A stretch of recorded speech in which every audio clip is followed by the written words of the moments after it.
Before you is an ironic and grim chronicle of the life of a kennel master in the Middle Ages. This is not a heroic saga about knights and glorious deeds, but a detailed excursion into the harsh, everyday existence of a man whose life is entirely dictated by dogs, filth, and the whims of his masters. There is no place for romance here, only cold, perpetual exhaustion, pain, loneliness, and an endless chain of daily grim rituals where even death goes unnoticed by those around.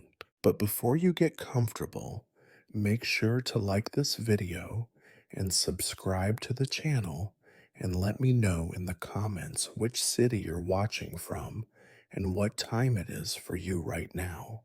I'm really curious to see who has joined us. Now get comfortable. We're about to begin. You never had a choice. That is the first rule you learn, long before you are even aware of rules at all.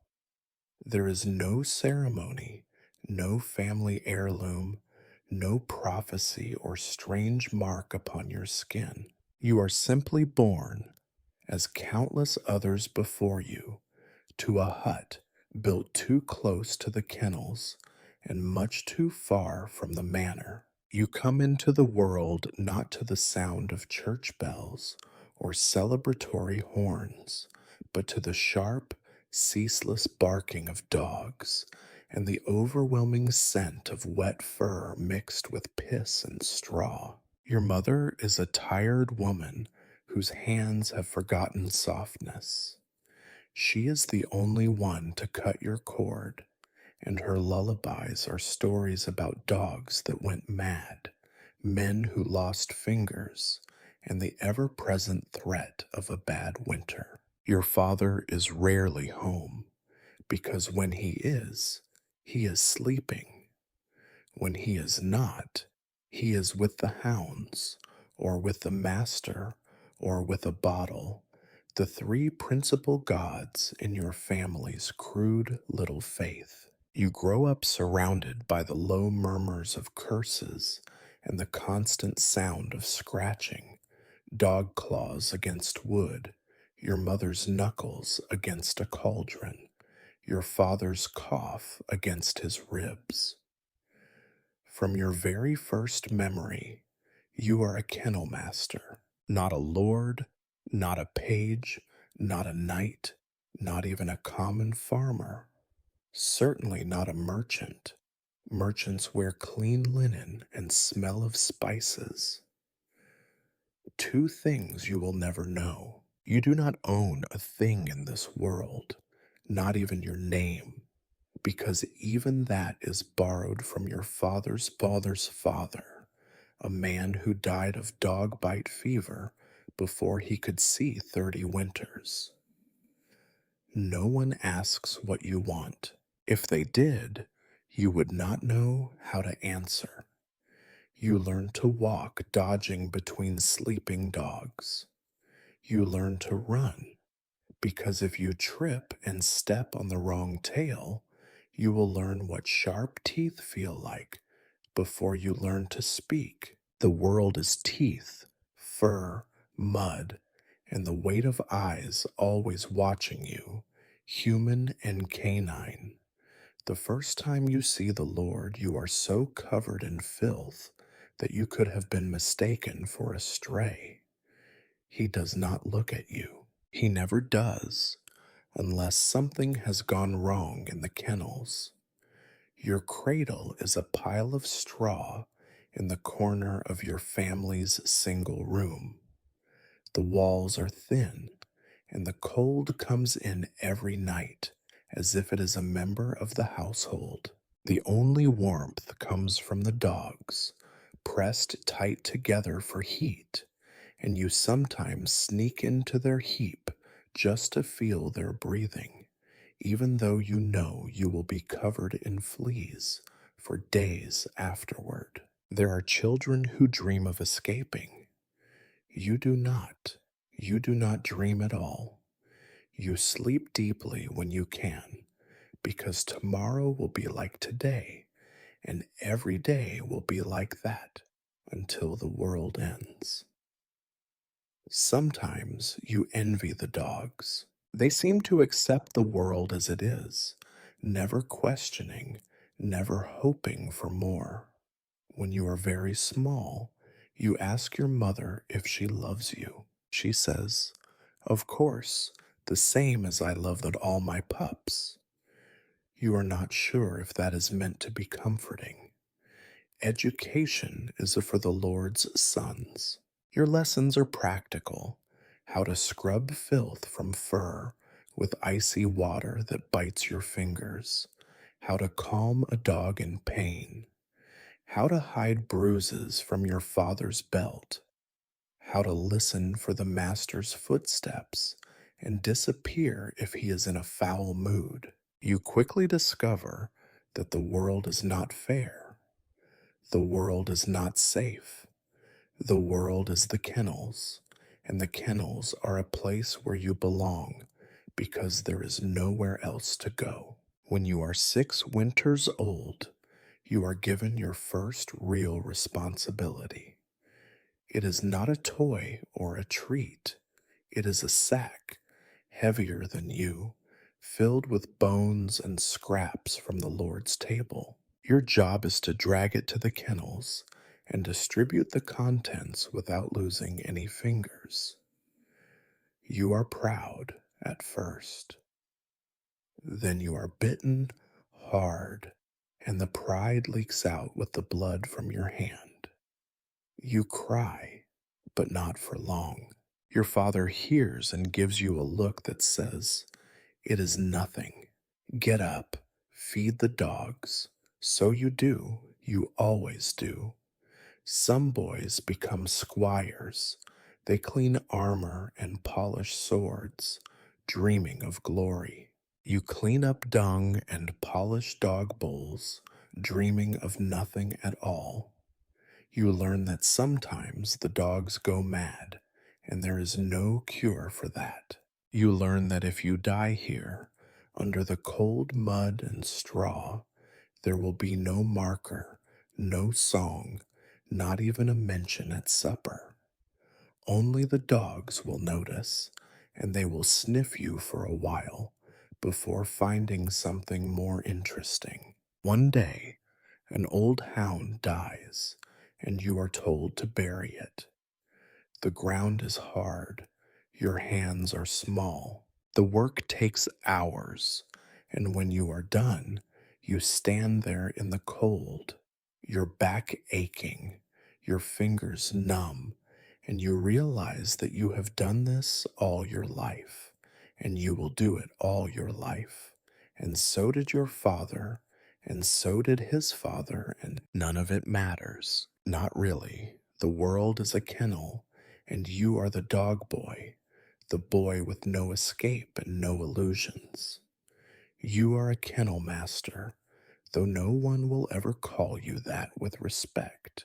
And as the night falls, you listen to the barking that has always been there, will always be there, and realize it is the only lullaby you will ever know. Every morning begins the same way, with the cold pressing against your ribs, the bark of a hungry dog, and the faint, ever present stench of piss, wet fur, and decay.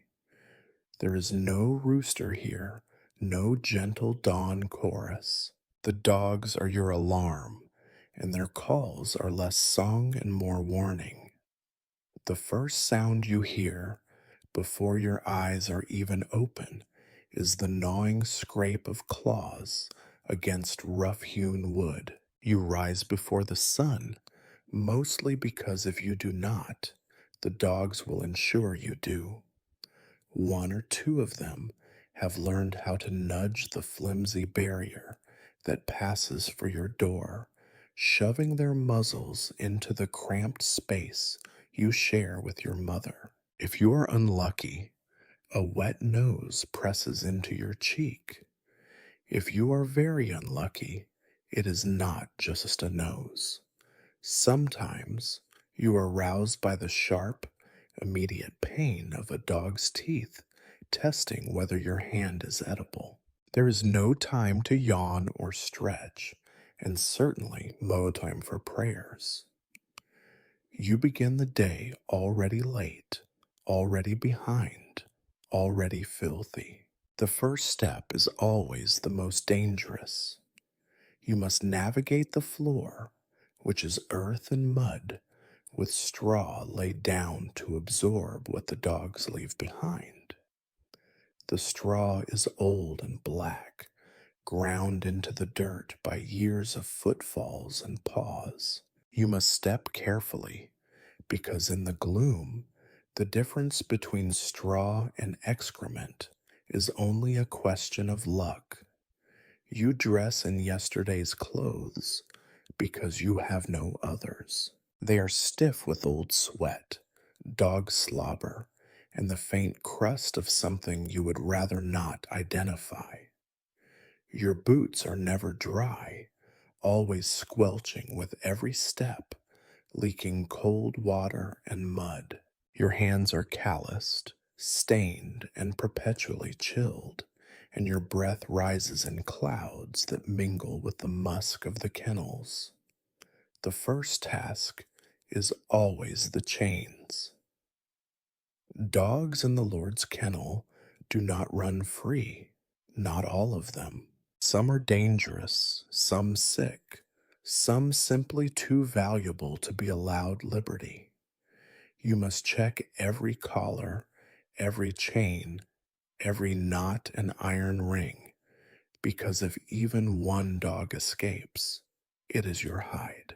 You learned this lesson when you were too young to remember much else. A single lost dog can mean a day's worth of beatings, a week's worth of hunger. Some of the dogs greet you with wagging tails and hungry eyes. They recognize the bearer of food, the hands that fill their bowls. Others are less friendly, regarding you with suspicion or outright hatred. There is one, a big, brindle brute, who has never forgotten the day you pulled a splinter from his paw. He bares his teeth at you every morning, and you learn to give him a wide berth. After the chains come the bowls. There are never enough bowls, and they are never clean. You have a bucket of water that you hauled from the stream at some unholy hour, cold and heavy, sloshing over your boots.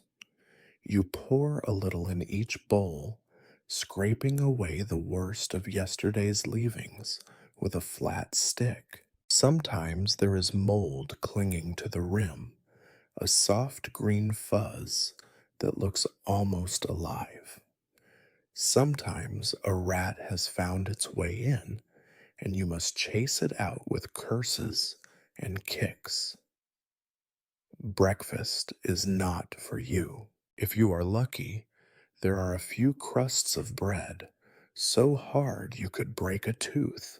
Most days, your breakfast is whatever you can pick from the bucket after the dogs have eaten: a sliver of gristle, a limp turnip top, a handful of cold porridge left in the corner. It tastes of salt and dirt and failure, but it fills your belly just enough to stop the gnawing. You do not eat until the dogs are fed. That is the law. You scoop out their food from a barrel that has not seen the inside of a kitchen in years. Scraps, bones, boiled innards, rotten vegetables, sometimes a rat or two that drowned in the stew and were simply left in for flavor. The smell is thick, clinging, and inescapable. It gets into your hair, your skin, your dreams. Sometimes you gag, but you never stop working. To stop is to invite disaster. Some mornings, a pup has gotten loose and shredded what passes for your bedding. You chase him in circles until you are dizzy, finally pinning him under your arms, both of you panting and filthy. He licks your ear in apology, or perhaps just in hunger. Either way, you have already forgiven him. Who else would? As you move through the kennels, you become aware that you are not alone. There are rats everywhere, underfoot, in the rafters, sometimes bold enough to challenge the dogs for a bit of gristle. You hate them, not only because they steal food, but because they remind you of yourself, dirty, unwelcome, surviving by cunning and luck. The chores are endless and repetitive. Fill the water troughs, patch the leaky roof with whatever straw you can steal from the Lord's stables, sweep the mud out, knowing full well it will be back by evening. All the while, the dogs are watching, waiting, sometimes snarling, sometimes begging for a scratch behind the ears. When you finally stumble outside, squinting at the gray, meager light, you realize that the day has truly begun. Your hands are already numb, your back already aches, and your stomach is still empty. The Lord's men are beginning to stir. The horses are being led out. The blacksmith's hammer rings in the distance. For a moment, you allow yourself to imagine another life, a warm bed, clean hands, a meal that does not taste of rot. The moment passes quickly. Your mother shouts for you to hurry. There is always more to do. The day has only just begun, and you are already behind. You take a deep breath, drawing in the scent of mud and dogs, and step back into the shadows of the kennels. It is not the life you would have chosen, but it is the only life you have. By now, you know this truth better than you know your own name. The dogs are your world. You might imagine that you are their keeper, their master, their steward, but reality is never so kind. In the cold clarity of morning and in the sticky rot of the evening, it is the dogs who rule. You are at their mercy, not the other way around. They are your companions, your captors, your purpose, and your punishment. There is no one kind of dog here, just as there is no one kind of day in the kennels. You have big mastiffs, their heads like anvils, and their bodies made for breaking bones. You have lean greyhounds with ribs that show even when they are well fed, not that they ever are. There are smaller, clever dogs for chasing rats and rabbits, and somewhere, lurking in the shadows, are those half wild mongrels that no lord would ever claim, but that are useful all the same. Some of the dogs are born in the kennels, and they know you before they know their own mothers. They are easier, in a way. They accept the world as it is, same as you do, and learn quickly who brings food and who brings the stick. But others are brought in from elsewhere. Gifts, purchases, sometimes even prizes taken from distant towns or wild woods. These dogs are the dangerous ones because they remember another life, a different master, or perhaps no master at all. They eye you with suspicion, and you learn to move slowly, never looking directly into their eyes, never turning your back. You tell yourself you are their keeper. In truth, you are the one who must bear their moods, their bites, their fevers and frenzies. You are the one who cleans their wounds, rubs oil into their cracked pads, and digs their graves when the time comes. But for every act of care, there are a dozen acts of survival. When a dog turns mean, and they all do, sooner or later, you learn to keep your distance. Some dogs will only eat if you stand guard, but others will snap at your fingers just for daring to hold a bowl. Every day, you must remind yourself of the dog's moods as if you were reciting prayers. The brindle brute you avoid in the mornings, he is friendlier in the afternoons, after his meal, when his belly is full and his temper soothed. The little white bitch with the torn ear likes to sleep under your cot and will defend you with her life against any rat or rival. But she has a jealousy in her heart. Show kindness to another dog, and she will not look at you for days, sulking in her corner and growling under her breath. The old greyhound, toothless but proud, still tries to race the wind. You love him for it, but know that someday soon he will not rise at all, and you will have to carry him out to the edge of the woods. Then there are the pack fights, which happen as predictably as the sun rising. Some days it is over food, other days it is over a scrap of cloth or a favored spot by the wall. It is always ugly, always loud, always as dangerous. You try to break them up with shouts and sticks, but sometimes you just have to wait it out, hoping no one is maimed. When blood is spilled, and it always is, it is your job to tend to the wounded and drag away the dead. No one thanks you, not the Lord, not the dogs, not even your own aching bones. The Lord cares only that the best dogs survive and are fit for hunting. To him, a dog is valuable until it is not, and then it is a nuisance to be dealt with. When a dog falls sick, you do what you can.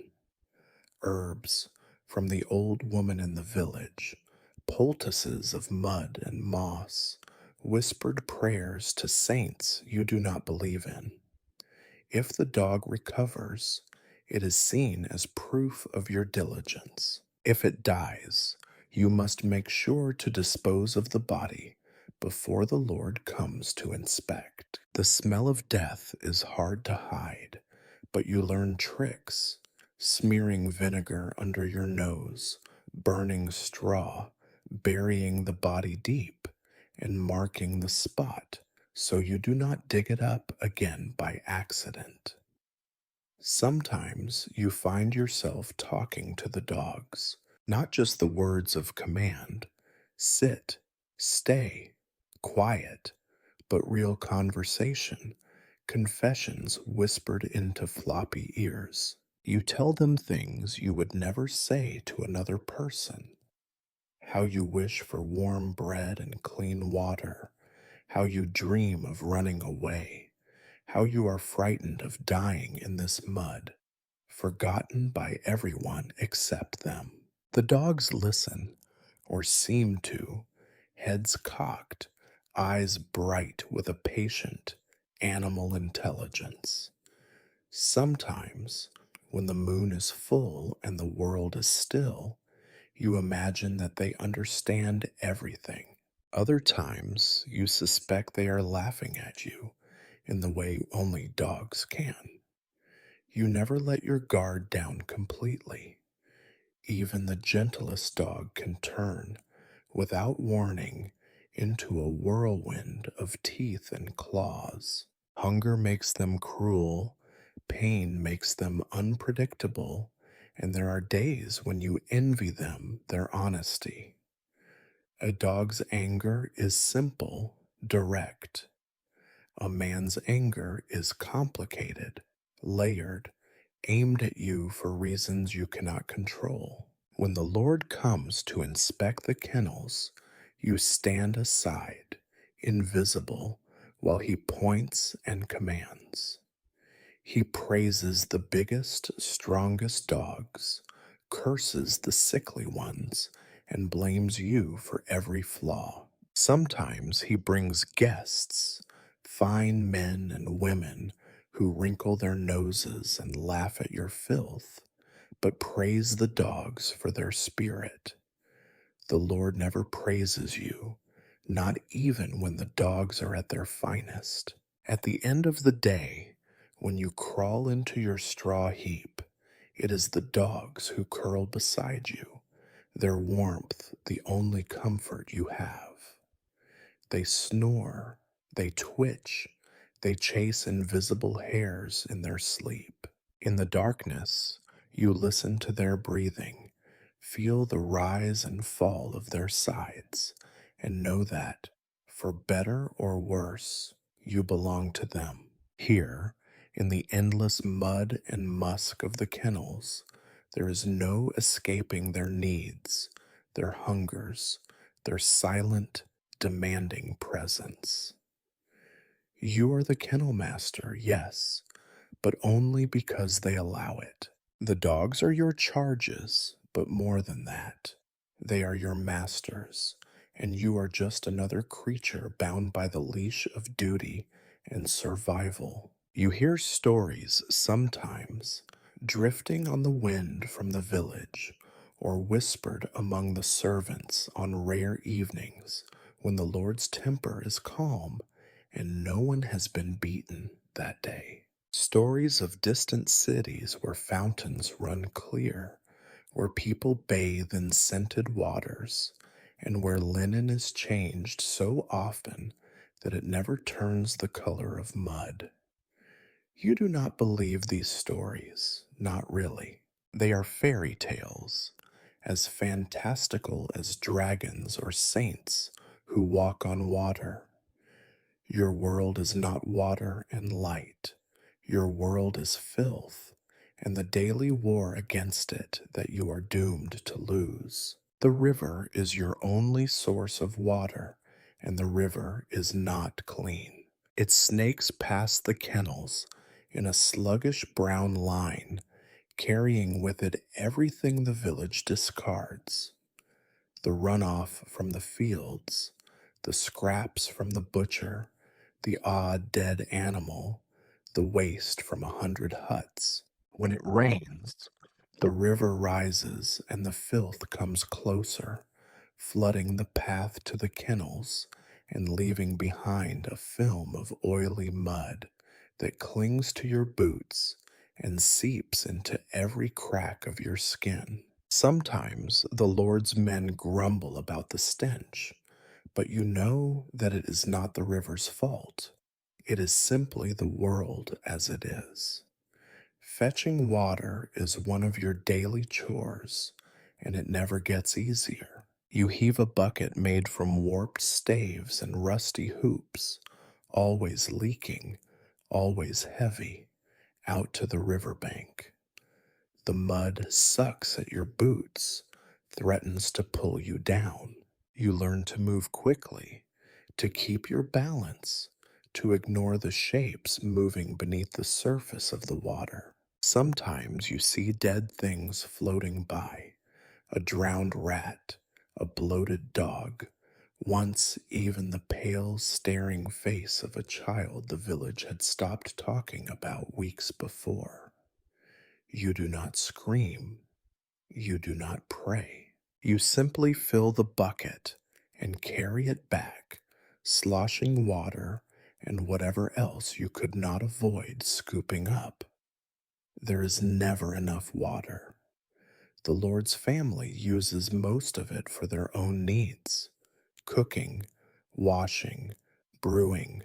The servants get what is left, and you, the kennel master, are at the very bottom of the pecking order. You ration what you can, using a little to swill out the dog's bowls, a little more to splash over a festering wound, or to soften the dried blood on your hands.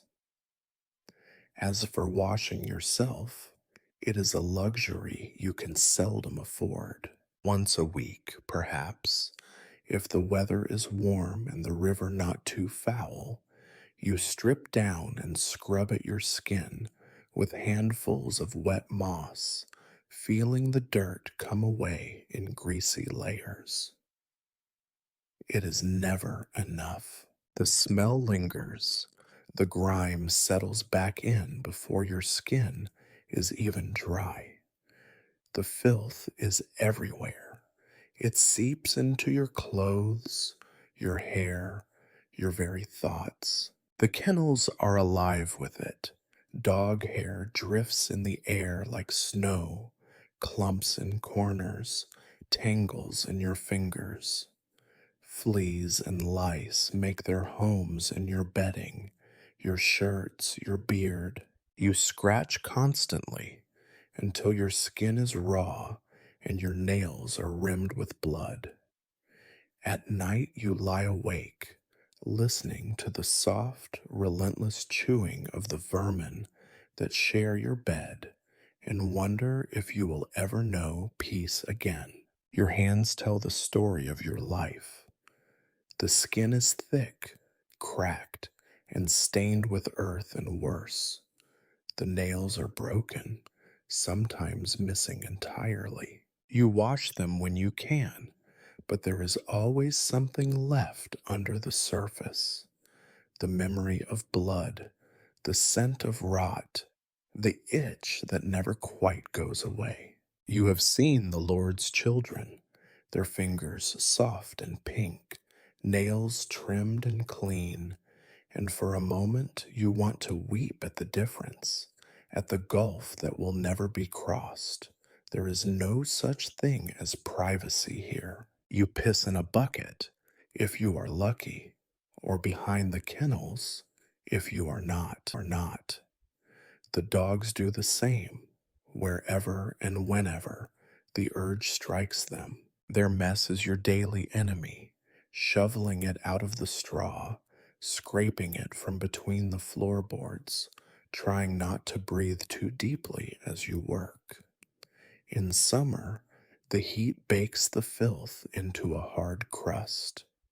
In winter, it freezes solid, sharp as glass. Either way, it finds its way into your boots, your food, the very air you breathe.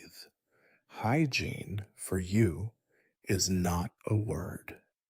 If you have ever heard it, it is only as a curse muttered by the old priest when he comes to bless the hounds before a hunt. Cleanliness is for the rich, for the holy, for those who can afford to ignore the realities of mud and blood and hunger. You have learned to accept the dirt, to embrace it almost as a friend. It protects you, in a way, masking your scent, making you just another part of the landscape. The Lord's men sneer at your appearance, but you know that a clean man is a marked man, an outsider. Here, you belong to the filth, and it belongs to you. You do not remember the last time you saw your own reflection. There is no mirror in the kennels, only the dark, rippling surface of the river. Sometimes, when the water is still, you catch a glimpse of your face, hollow-eyed, skin rough and dark, hair matted, beard tangled and crawling with movement. You are almost unrecognizable, a creature shaped by hardship and neglect. You wonder sometimes if you would know yourself at all if you met yourself in a dream. Food is never enough, but you eat what you are given. Bread hard as wood, cheese crawling with maggots, stew made from whatever could not be sold at the market. You tell yourself that the heat kills the vermin, that the worms are only extra meat. Your mother used to say, "What the eye does not see, the heart does not grieve over." You stopped looking too closely at your food a long time ago. Disease is always present, always lurking west out of sight. Coughs that never go away, fevers that burn and then vanish, leaving you weaker each time. The dogs are no different. Mange, worms, festering wounds, these are as common as rain. When a dog grows sick, you do what you can, but you know that most illnesses are beyond your power. The priest prays.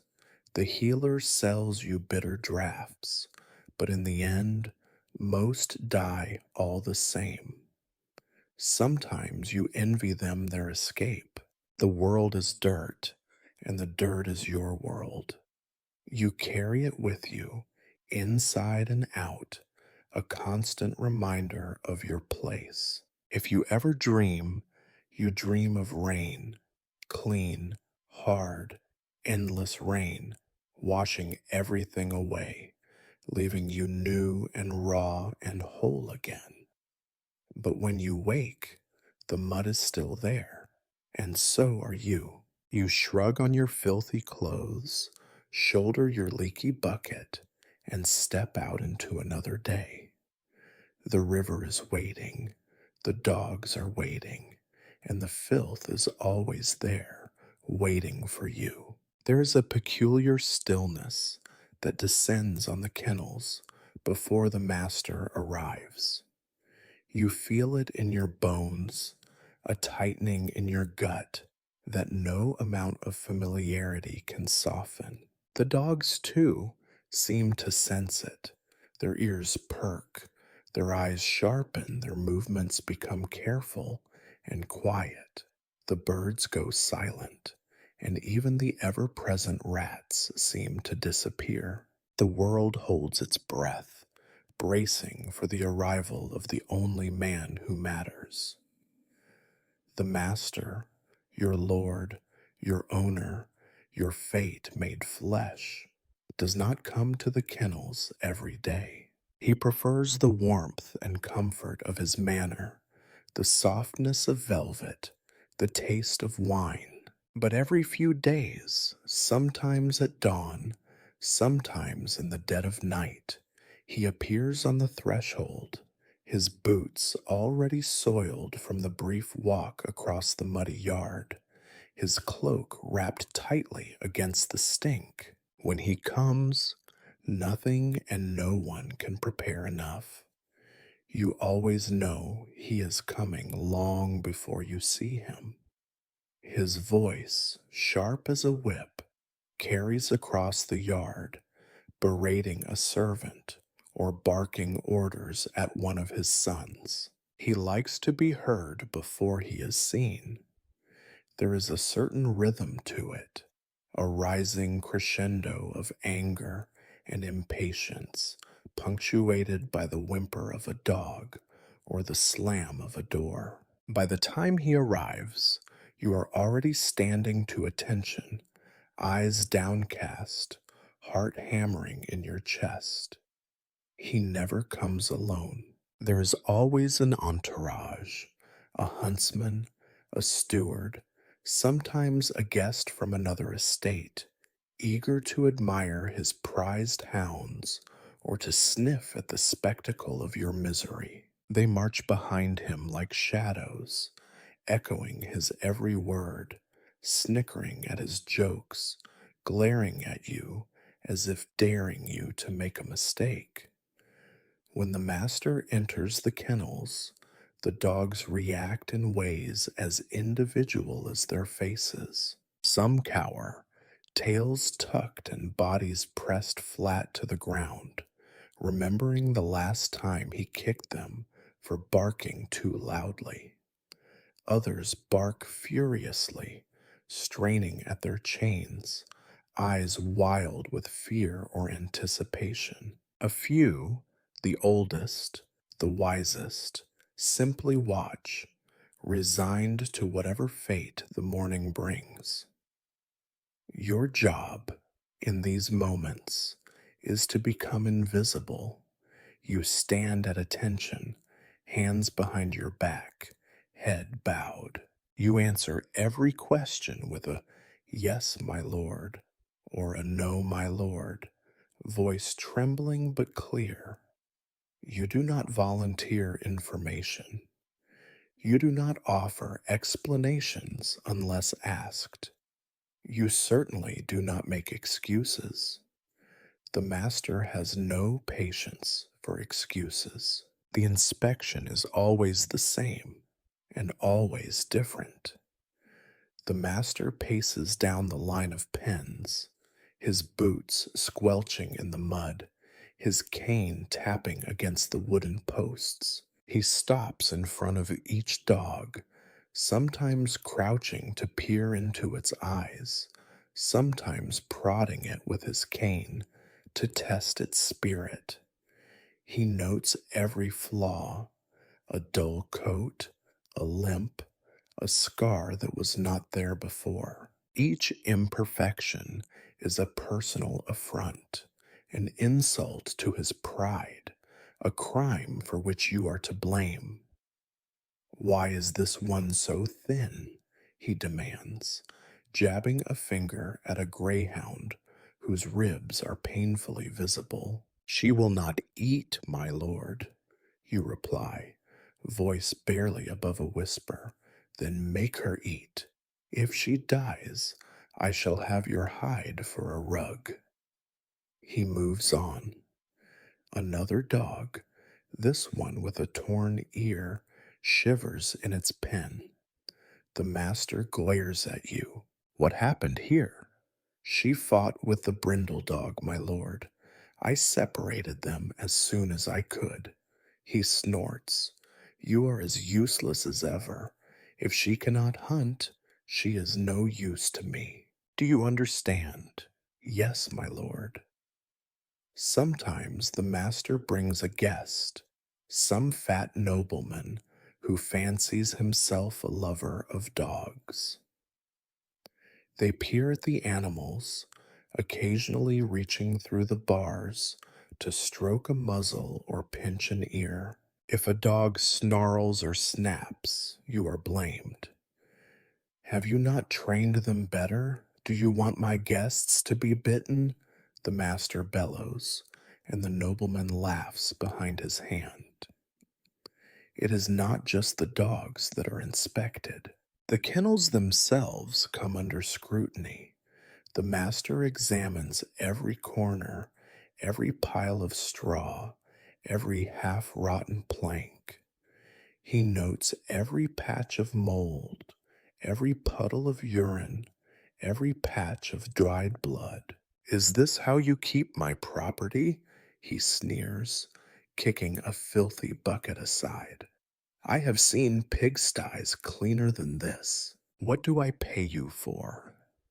You want to remind him that he pays you with scraps and threats, that there is no money and precious little food, that you do your best with what you have. But you know better than to speak. You know that your best is never enough. On a good day, the inspection ends with only words. On a bad day, and there are many bad days, the master's anger turns physical. A slap, a kick, a blow from his cane. Once, when a prized hound was found dead of fever, he seized you by the collar and shook you so hard your teeth rattled. If one more dog dies, he hissed, you will wish you had joined it. You bear the bruises in silence, just as you bear the insults. The dogs watch with wide, solemn eyes, as if they understand that your suffering is a part of their own. Afterwards, when the master leaves in a cloud of curses and the sound of his boots recedes into the distance, you let out a long, shaky breath. You are still here. The dogs are still here. The day is not over yet. There is a ritual to it all, a grim dance that you have learned by heart. The master comes, finds fault, leaves you broken and afraid.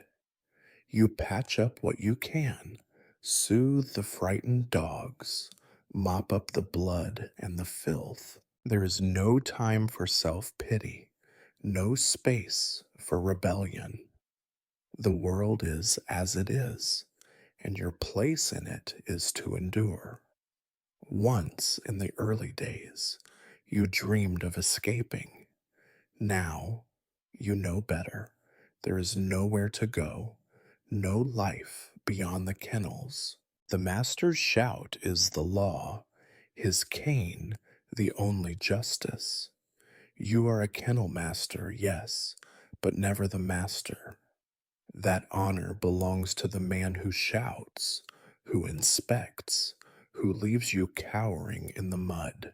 And as the day draws on and the sun creeps higher in the sky, you return to your work, shoulders hunched, ears still ringing, heart still pounding. There are dogs to feed, wounds to clean, filth to shovel. There is always more to do, and always the threat that the master will return. He always does. You might imagine that feeding the Lord's dogs is a simple task. Perhaps in a kinder world, it would be a moment of routine comfort, an act of simple provision. Dog, bowl, food, wagging tail. But nothing in your life is simple, and certainly nothing is comforting. Here, every meal is a reminder of your own low place, a ritual humiliation dressed up in scraps and offal. Feeding time starts not with food, but with a grim inventory. You stand before the barrels and buckets, counting what little there is. You receive no fresh meat, no glistening haunches delivered straight from the hunt. The good cuts go to the Lord, his family, his guests, and even their horses eat better than your charges. What remains, when all the appetites higher than yours are sated, is a mixture of refuse and rot, a stew of gristle, bone, boiled skin, and the things that cannot be sold, cannot be counted, cannot be named. The kitchen girls bring the buckets out in the early morning, their faces twisted in disgust, cloths tied around their noses to ward off the stink. They do not look at you. They set the buckets down as far from the kennels as possible, as if the very proximity to this refuse might somehow infect them. Sometimes they mutter prayers, sometimes they spit on the ground for luck. You never speak to them unless you must. You know what you are in their eyes, something less than the dogs you feed. You carry the buckets one by one, arms straining, back aching. The stench is overpowering, a sickly sweet bouquet of decay, old blood, boiled fat, and the acrid undertone of spoiled vegetables. Sometimes you gag, but you never let go. The dogs know what is coming. They crowd the bars of their pens, tongues lolling, eyes wild with anticipation. Hunger makes them bold, impatient, feral. There is no gratitude in their gaze, only demand. You must move quickly. The strongest dogs eat first, and woe to the weak or the slow. You have learned which order is safest. The mastiffs first, before their anger boils over, the lurchers next, then the ratters, and finally the sick or injured, who must be hand fed lest their food be stolen before they can swallow a mouthful. Each bowl is different, each portion calculated with the precision of a miser. Too little, and the dogs fight. Too much, and the master accuses you of waste. There is an art to the distribution, a choreography of caution and speed. You thrust a bowl into a pen, stepping back before jaws snap shut. You shout at the more aggressive dogs, sometimes striking the bars with your stick to keep them at bay. There is always a risk, a moment's inattention, a hand left too close to the bars, and you will be bitten. It happens more often than you care to admit. You have scars on your fingers, your wrists, even your shins, reminders of past mistakes, trophies of survival. You try not to think about what is in the food. Some days it is mostly bones, boiled to softness, but still sharp enough to choke. Other days it is nothing but a thin soup, flavored with onion skins, cabbage leaves, and whatever can be swept from the kitchen floor. On rare occasions, after a feast or a wedding, there are real scraps of meat, charred and stringy, already gnawed by human teeth. These are the best days, though even then you never taste them yourself. Your own hunger is a constant ache, a dull and familiar presence that sharpens as you watch the dogs devour their meals. Sometimes you imagine grabbing a handful of gristle for yourself, but you know better. There is never enough to go around, and every scrap belongs to the dogs by right of their service to the master. You eat only what is left after all are fed, and there is rarely anything left. A sliver of fat, a piece of cold bread, a mouthful of broth drunk from your cupped hands, that is your feast. There are rules about stealing from the Lord. They are simple and brutal. If you are caught, you are punished. You remember the last kennel boy who tried to hide a piece of roast under his shirt. The Lord's steward found him, beat him bloody, and dragged him by the ear to the manor. You never saw the boy again.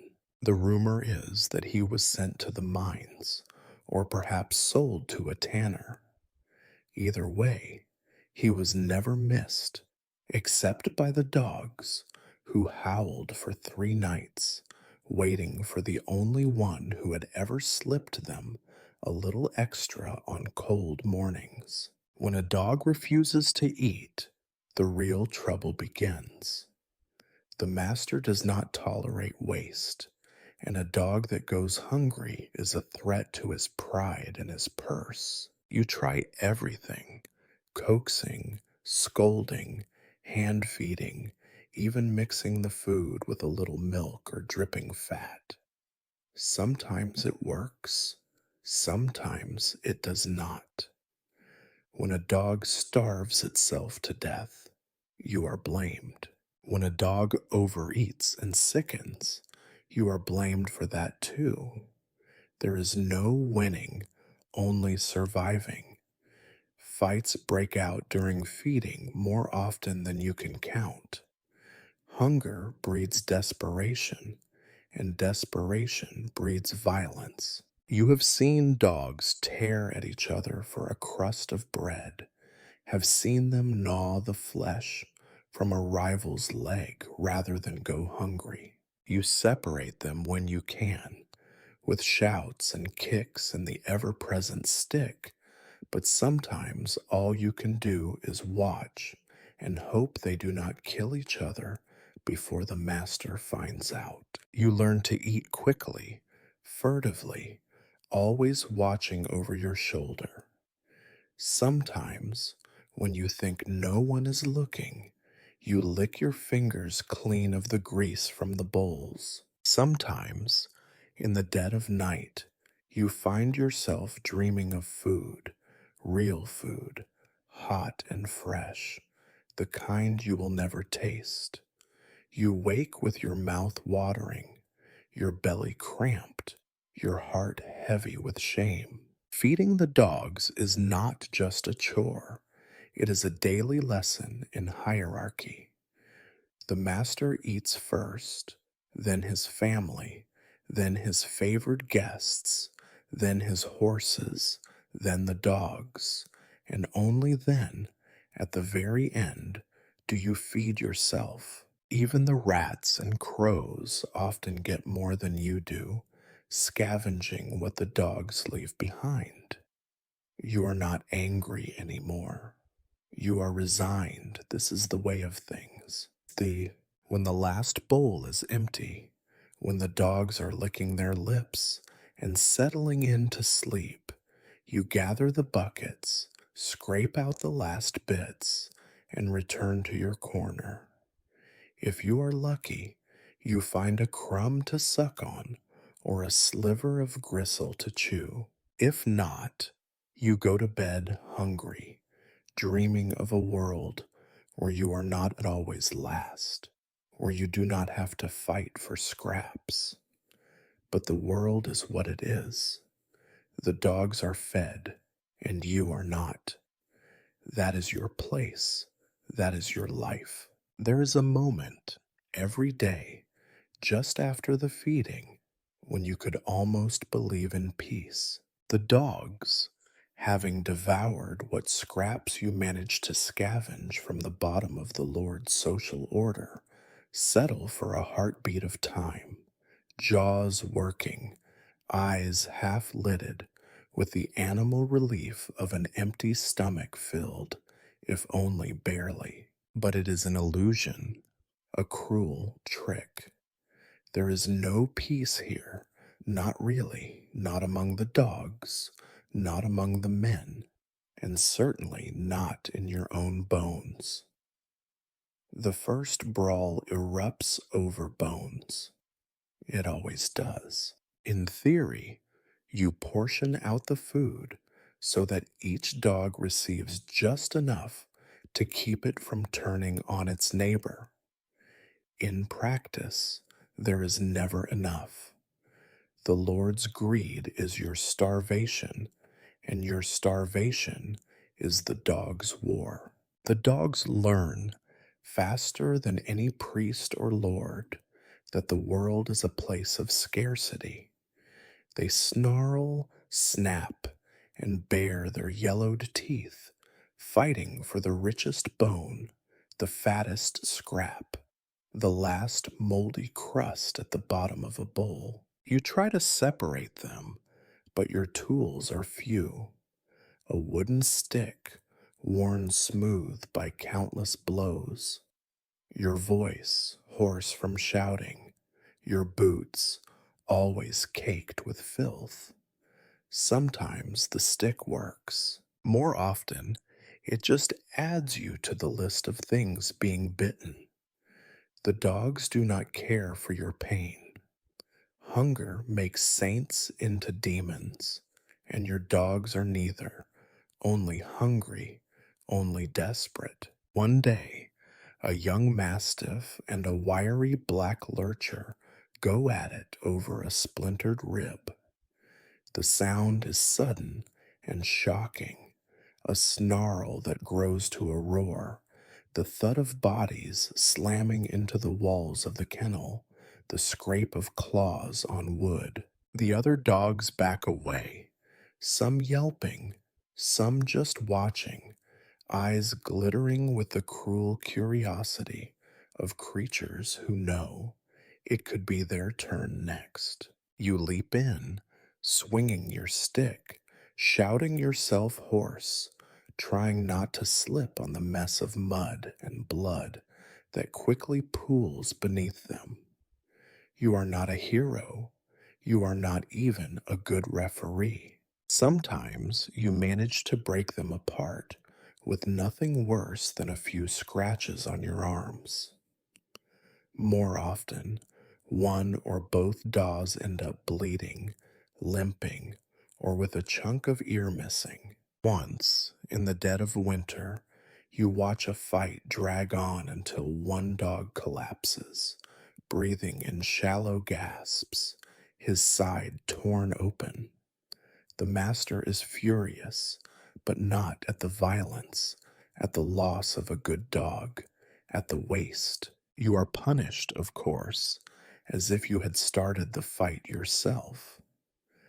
The hierarchy among the dogs shifts with each battle. A dog who was king one day can be a pauper the next, limping away from the bowl with nothing but an empty belly and a bloodied muzzle. You mark the changes, keep a tally in your head. Who is leader now? Who is nursing wounds? Who is next in line for the stick, or the chain, or the grave behind the kennels? You would think the weakest dogs might band together, form alliances, protect one another. They do not. In hunger, there are no friendships, no families, only the relentless scramble for survival. The old hound, who once let pups crawl over his back, will bare his teeth at them if they come between him and a chunk of meat. The sick bitch in the corner, who once nursed the whole litter through the summer fevers, snaps at her own son for a bone stripped clean of anything but a memory of flesh. You learn to keep your hands out of the way. You learn not to take sides. If you help one dog too often, the others notice, and their resentment turns on you. Sometimes, in the middle of a fight, you catch a glimpse of yourself in a puddle, hunched, filthy, wild eyed, a creature not much different from the ones you tend. You wonder if the dogs see you as kin, or simply as another rival for the next meal. The Lord, when he witnesses the fights, is amused more than anything else. He calls it sport, and on rare days when he is bored or angry at the world, he will bring his friends down to the kennels to watch the dogs fight over bones. They place bets, laugh, sometimes throw extra scraps into the pen to stir up the excitement. You stand in the corner, invisible, watching your charges tear each other apart for the entertainment of men who have never gone hungry a day in their lives. If you are lucky, they do not notice you. If you are unlucky, you become the target of their jokes, or worse, their boredom.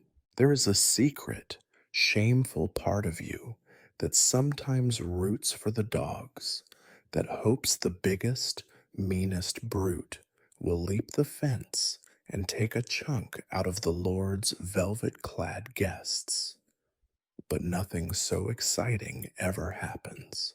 The dogs fight each other, and you clean up the mess. After the battles, the work is just beginning.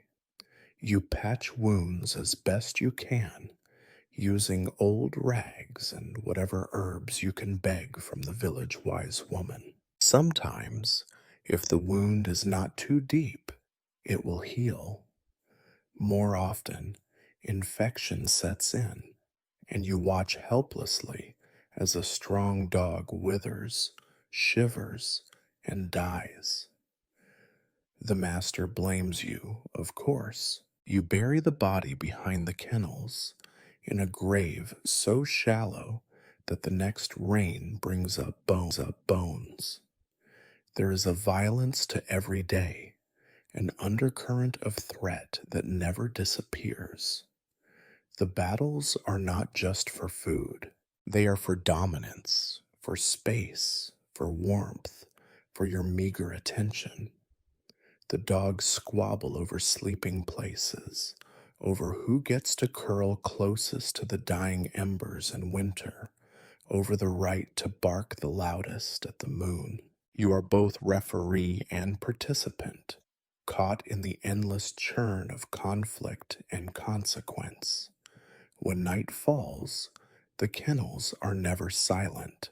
The wounded whimper, the victors gloat, and somewhere in the dark, a hungry dog dreams of a world where every bowl is full. You lie awake, counting the bruises on your body and the scars on your soul, knowing that tomorrow will bring more battles, more bites, more reminders that you are only ever one scrap away from joining the dogs in their hunger. This is your life, a daily war for bones, for bites, for the right to exist in a world where nothing is ever enough and everything is always at risk of being taken away.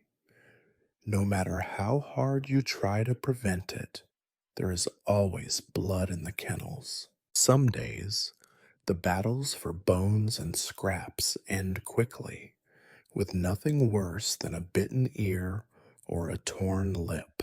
Other days, you find yourself wading through the aftermath, bodies limping, fresh wounds oozing, the coppery tang of blood mixing with the ever present stench of rot and dog. You learn quickly that healing in your world is not a matter of recovery or restoration. It is a grim wager, a race between infection and neglect, between luck and inevitability.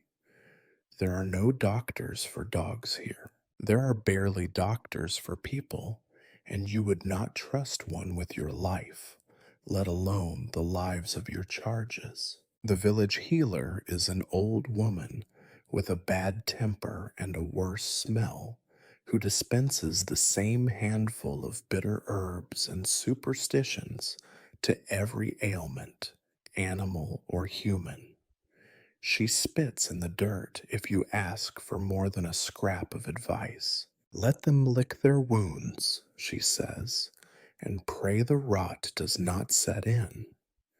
So you become the healer because there is no one else. Your tools are crude, rags torn from your own shirts, bits of old string for makeshift stitches, whatever you can find that might resemble a salve. You learn to clean wounds with cold, dirty water from the river. You learn to pull thorns and splinters out with your teeth when your hands are shaking. You mutter half remembered prayers to saints whose names you have forgotten and hope they are listening. Some wounds you can treat: a torn ear, a scratched nose, a limp from a bite that did not go too deep.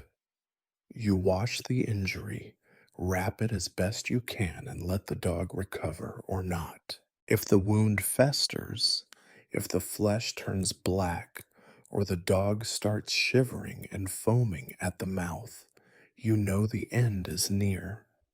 You cannot save them all. Most days, you cannot save half. Illness is even worse. Sickness creeps through the kennels like a cold wind, invisible and unstoppable. Sometimes it comes with the changing of the seasons, sometimes with the arrival of a new dog, sometimes for no reason at all. You recognize the signs: a dullness in the eyes, a refusal to eat, a hacking cough that rattles through the bones. You have watched entire litters waste away, one after another, no matter what you do. The master blames you, of course. He says you are careless, that you bring in filth from the village, that you curse his dogs with your incompetence. He does not see that it is the world itself that is sick, and you are merely its servant. Some diseases are quick. A dog goes down in the night, foaming at the mouth, eyes wild and blind. By morning, the body is cold and stiff, and you drag it away before the others can start to gnaw at the corpse. Other sicknesses are slow and drawn out, a torment for both you and the animal. Mange, worms, fever, the list is endless, and your remedies are few. A handful of herbs, a strip of cloth, a gentle word, a hurried prayer. Sometimes you wish you could do more. Sometimes you wish you could do less. Death is constant, familiar, and always unwelcome. When a dog dies, you do what you must. If the master is in a good mood, you bury the body behind the kennels in one of the shallow graves that pockmark the earth. If the master is angry or there are too many bodies, you drag them out to the woods and leave them for the scavengers. It is not mercy, but necessity. You try not to think about the crows, the rats, the wolves that come in the night. You have become an expert at hiding death. You learn to recognize the smell of rot long before it becomes obvious, to spot the sunken eyes and the trembling limbs that mean another dog will not see the morning. If you can, you move the dying animal to a quiet corner out of sight of the master and the other dogs. There is no dignity in dying in the kennels, but there is a certain privacy, a final moment of peace, away from snapping jaws and prying eyes. Sometimes you feel something close to grief. The old hound who slept at your feet for 5 winters, the little bitch who licked your hand every morning, no matter how rough you were with her, the puppy that never grew strong enough to fight for his place. You bury them with a heavy heart, marking their graves with a stone or a scrap of cloth. Most of the time, though, there is no time for mourning.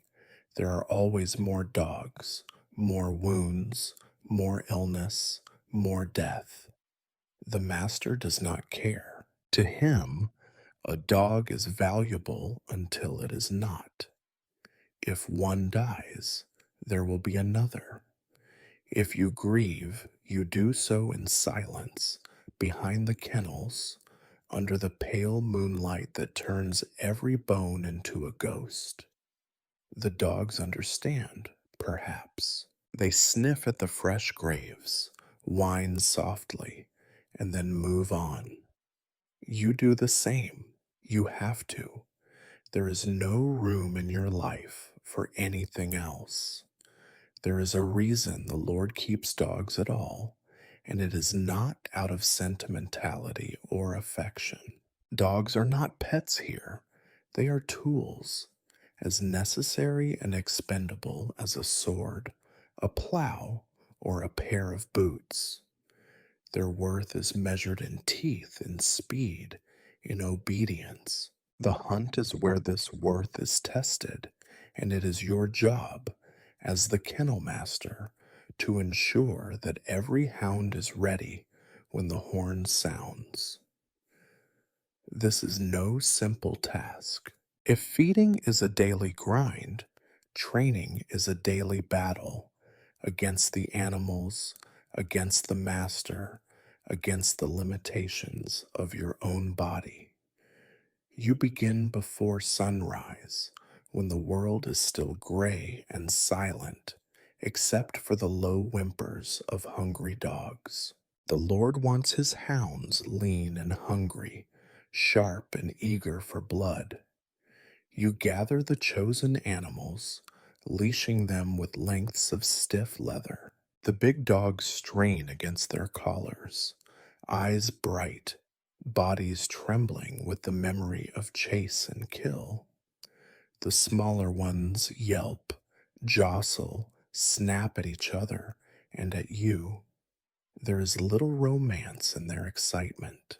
It is not joy, but a kind of desperation, an animal knowledge that only the strongest, the fastest, the most obedient will be chosen again.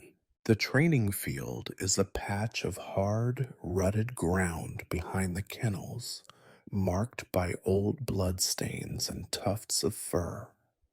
The earth is always muddy, no matter the season, and always cold.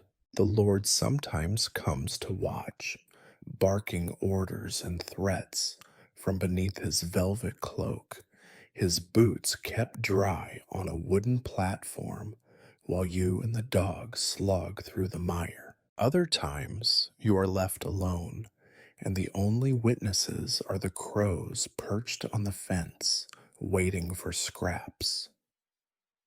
Obedience is everything. You shout commands until your voice is raw, cracking the stick against the ground to get their attention. Sit, stay, come, heel. The words mean nothing by themselves. It is the tone, the repetition, the threat of pain that makes the difference. Some dogs learn quickly, eager to please or simply eager to avoid the stick. Others resist, their wildness rising to the surface at the worst possible moments. You can not afford kindness. The master wants dogs that leap at a word, kill at a gesture, die without hesitation. A soft heart is a luxury you left behind long ago. The hunt is not just about obedience, it is about violence, about teaching the dogs to kill. You use whatever you can find: rabbits, rats, the occasional unlucky chicken, sometimes a half dead deer if the poachers have been generous. You hold the quarry up, let the dogs scent it, then release them all at once. The strongest surge ahead, muscles rippling, teeth bared. The weaker ones lag behind or circle uncertainly, afraid of both the prey and the other dogs. If a dog hesitates, you drag it forward, force its muzzle into the blood, make it taste the kill. Learn or die, you mutter under your breath, echoing words the master once shouted at you. Mistakes are not tolerated. If a dog fails to catch the prey, if it turns away from the fight, if it shows fear or weakness, the consequences are swift and brutal. The master's stick, your boot, the sneers of the other servants, all reminders that there is no place for failure here. Sometimes you are forced to make an example. A dog that will not fight is tied up and left without food, or beaten until it learns. You hate it, but you do it anyway. You have no choice. The master is always watching, in person or in memory. You train the dogs to work as a pack, to follow your signals, to hunt together. It rarely works. Hunger makes them selfish. Fear makes them unpredictable. When the Lord's horn finally sounds, announcing the real hunt, it is chaos. The dogs strain at their leashes, barking and howling, muscles quivering with anticipation. The Lord and his men mount their horses, laughing, boasting, sometimes placing bets on which hound will draw first blood. You stand at the edge of the crowd, mud up to your knees, hands shaking from cold and exhaustion. On the best days, the training pays off. The dogs move as one, tearing through the underbrush, chasing down the fleeing deer or boar. The Lord is pleased, and you are allowed a mouthful of meat, a rare smile, maybe even a word of praise. On the worst days, everything falls apart. The dogs fight among themselves, lose the scent, run off into the woods, and disappear. The Lord is furious, cursing you and the animals alike. There is always punishment, always pain. The days before a hunt are the hardest. You work without rest, feeding, cleaning, training, nursing wounds, coaxing reluctant animals into readiness. Your muscles ache, your eyes burn, your patience wears thin. The master demands perfection, and perfection is impossible. You watch the dogs, knowing that for every one who succeeds, another will fail. For every hound that returns triumphant, another will limp back bloody or not return at all. There are moments, brief and shameful, when you envy the dogs. Their lives are brutal, but simple. Run, hunt, eat, sleep. Your own life is more complicated, twisted by fear and responsibility. You are held to account for every mistake, every failure. You train the dogs, but in truth, you are being trained as well, broken to obedience, shaped by threat and hunger, always running, always hunted. When the day's training is done, you lead the dogs back to the kennels, wiping blood and mud from your hands. The master disappears into his manor. The guests retire to their fires. The world grows quiet for a while. The dogs collapse in their straw, panting, dreaming of the chase. You sit in the shadows, listening to their breathing, your own heart beating a slow, tired rhythm. Tomorrow, you will do it all again. The hunt never ends. If ever there were a task to remind you that you are as low as the mud beneath your boots, it is cleaning the kennels. You might think it impossible for one place to contain so much filth. You would be wrong. The filth is as endless as the days themselves, as inevitable as hunger, and as inescapable as the stink that clings to your skin no matter how much you scrub. Cleaning begins when the sun is barely a suggestion on the horizon. You have no time to stretch, no time for anything that might pass as a human morning. You drag yourself from the meager warmth of your straw, bones aching, limbs stiff, throat sore from yesterday's shouting. The dogs are already awake, some pacing, some barking, some scratching at fleas. Others simply look at you with that mixture of hope and suspicion reserved for the one who brings food and the stick. The first step is always the same, clearing out the straw. The straw is never fresh. The Lord's horses get the best. You get what is left, the broken stalks and dust, often moldy, always damp. By the time it makes it to the kennels, it is little more than a memory of wheat. The dogs do not care, and neither do you. The straw is meant to soak up the worst of what happens overnight: piss, shit, blood, the occasional afterbirth from a bitch whelping in the dark. It fails. Everything seeps through to the packed earth beneath, which grows sour and foul as the seasons turn. You use a shovel that was old when your father was a boy. The handle is slick with years of sweat, splinters buried so deep that you can not remove them all. Each scoop is heavy, not just with filth, but with the weight of futility. You toss the sodden straw into a barrow, the stench rising in a choking cloud. There are always surprises hidden within: a dead rat, a chicken bone, sometimes the beginnings of maggots. Once you found a puppy, cold and still, trampled by its siblings in the night. When the barrow is full, you drag it outside, muscles straining, boots slipping in the mud. You dump it behind the kennels, where it will join the ever growing heap of decay.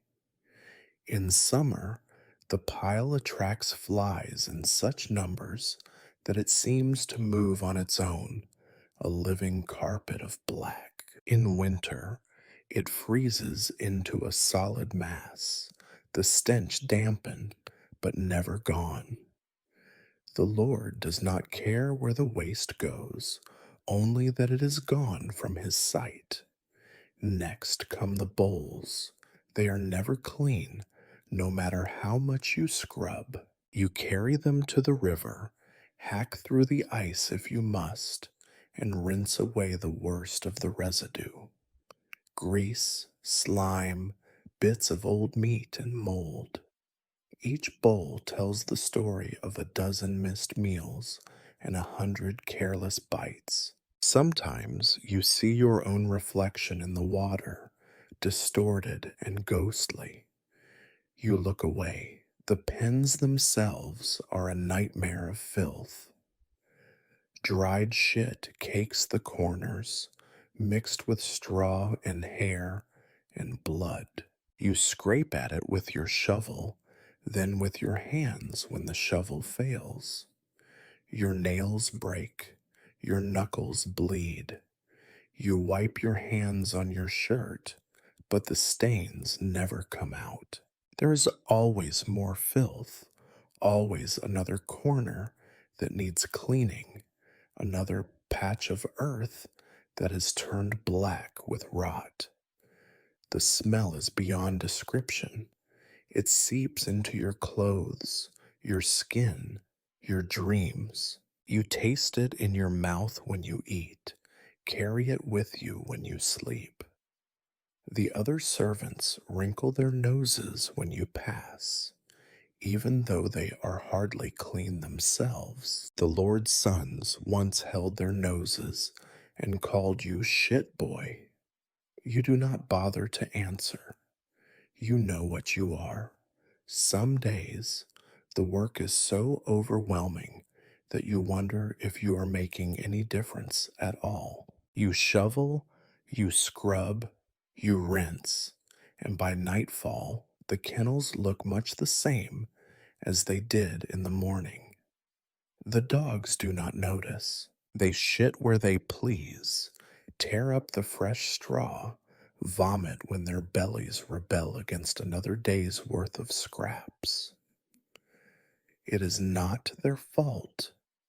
It is simply the way of things. Occasionally, the master will order a thorough cleaning, usually before a hunt or a visit from another lord. Then you work until your hands bleed, hauling bucket after bucket of water, scrubbing the walls with a brush made from bound twigs, praying that the stains will come out. They never do. The master inspects your work with a wrinkled nose, then finds some spot you missed: a stain beneath a trough, a patch of mold in the corner, and berates you before his guests. You learn to keep your head down, to mutter apologies, to swallow your anger like another mouthful of mud. There is no end to the filth. It is as much a part of your life as the dogs themselves. You grow used to it, if only because you have no choice. The stink is your armor, the dirt your shield. It marks you as belonging to this place, as someone for whom clean is just a word, not a possibility.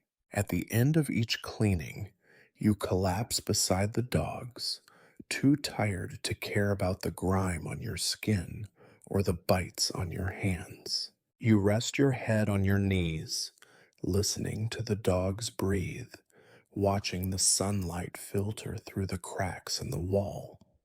For a moment, you imagine a different life, one where you are not defined by filth. The moment passes. You rise, pick up your shovel, and begin again. There is always more to clean. There is always more filth. And you are always here, shovel in hand, fighting a battle you cannot win. If there is a pinnacle to your work, if anything in this wretched cycle of mud and blood and barking can be called a high point, it is the day of the hunt. This is when all the preparations, all the shouting and beatings and bruised fingers come to their terrible fruition. For a moment, the kennels become the center of the Lord's universe. For a moment, you almost feel important. But do not be deceived. Even here, survival is the only prize you are likely to win. The day of the hunt begins before dawn. You have not slept, not really. You spent the night soothing dogs too excited or too frightened to rest, double checking knots, counting collars, picking burrs from tangled fur. When the sky is still black, the first servant raps at your door, voice clipped and urgent. They want the dogs ready, now. You stumble from your cot, heart hammering, hands already shaking. You run through the morning routine faster than ever, feeding the dogs just enough to quiet their hunger, but not enough to dull their edge. The dogs sense it, the difference in your movements, the anticipation that saturates the air.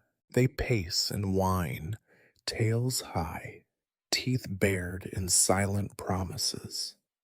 This is what they were bred for, what you were shaped for, the chaos and violence of the hunt.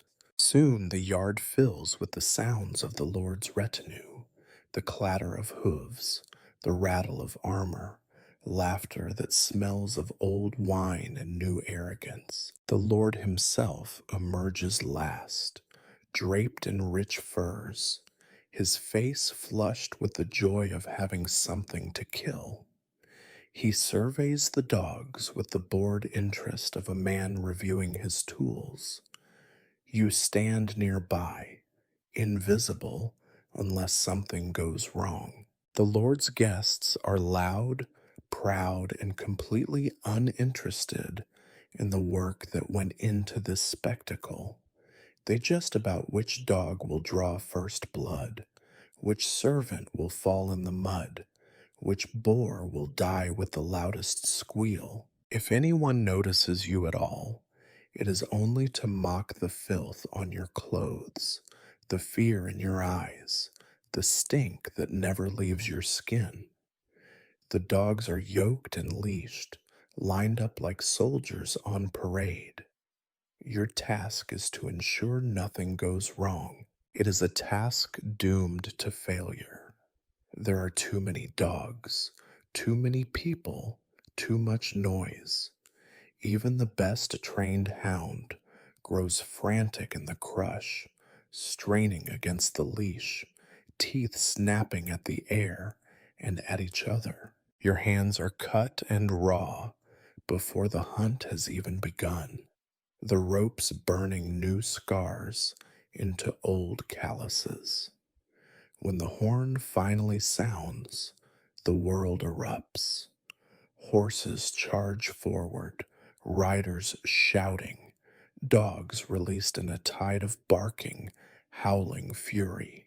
The prey, deer, boar, sometimes even wolves or bears, if the Lord wants a real show, bursts from cover, eyes wide, nostrils flaring. The dogs are after it in an instant, muscles bunching, legs flashing, mouths already slick with foam and anticipation. Your job is far from over. You run after them, stumbling through mud and brambles, cursing under your breath. You must keep up, must make sure none of the dogs are lost, must drag back the wounded and restrain the frenzied. If a dog bolts into the woods or doubles back in terror, it is your responsibility. If a guest's horse is spooked or a hound turns on another, the blame falls on your head.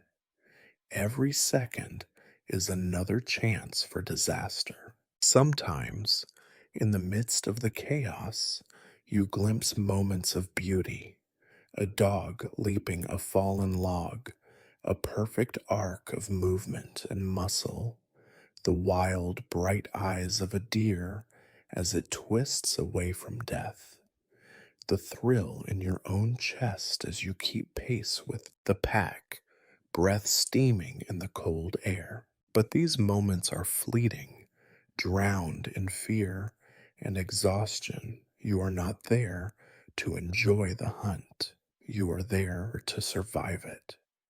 The kill is always brutal, always messy. Dogs pile onto the prey, tearing and biting, fur and blood flying.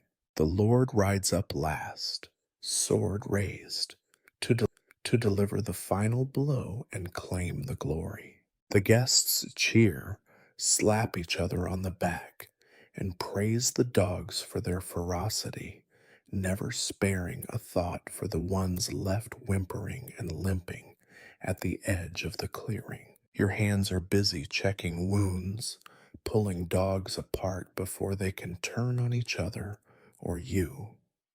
When the hunt is over, the triumph belongs to the Lord and his friends. They pose for their trophies, heap praise on the fiercest dogs, toss scraps to their favorites. You are left to gather the wounded, drag back the bodies of dogs, and pray alike, and count up the losses. There are always losses. A dog with a torn leg, a gash to the throat, a broken back. If the master is in a good mood, he may allow you to treat the wounded. If he is not, you must do your work quickly and quietly, disposing of the dead before anyone notices. You return to the kennels as the sun sinks low, dogs limping at your heels, your own body burning with exhaustion. There is no celebration for you, only more work, cleaning wounds, feeding the survivors, cleaning the filth from your own skin, if you can spare a handful of dirty water. The Lord and his guests feast late into the night, telling tales of courage and strength, forgetting your name and your face before the fire dies. Lying in your straw, bruised and bone tired, you stare at the rafters and count the things that went right only by accident. Tomorrow, the hunt will be only a story, another chapter in the endless book of your survival. Tomorrow, it begins again. You survived another hunt. That is enough. There are two kinds of returns after a hunt. There is the rare, blessed return when everything has gone right. The quarry brought down swiftly, the dogs obedient, the Lord pleased, the guests amused. These days are so rare you can count them on one filthy hand. Most often, the return is a slow, trudging retreat, a parade of limping hounds and battered men, a silence heavy with resentment and blame. You learn early that it is not the hunt itself you must fear. It is what comes after, when the adrenaline has faded and the reckoning begins. The mood is obvious the moment the hunting party reappears in the yard. If the Lord is laughing, if the guests are loud and careless, you can breathe a little easier. If there is silence, or worse, a muttered argument, the slam of a door, the stomp of heavy boots, you know trouble is close. You do not run. There is nowhere to run. You wait, clutching leashes, eyes on the ground, praying that for once you will escape notice. The tally of failures begins before anyone is even dismounted. The Lord, still flushed from exertion and wine, starts barking questions. Where is the big brindle? Why are there only 9 hounds, not 10? Who let that fool dog slip the leash? Why is there blood on my boot? Every question is a knife, and every answer you give is wrong. If you speak too quickly, you are insolent. If you hesitate, you are hiding something. It is not a game you can win. The other servants know to stay away. They scatter as the master's voice rises, leaving you exposed, alone, and already halfway to guilty. The blame begins with the dogs.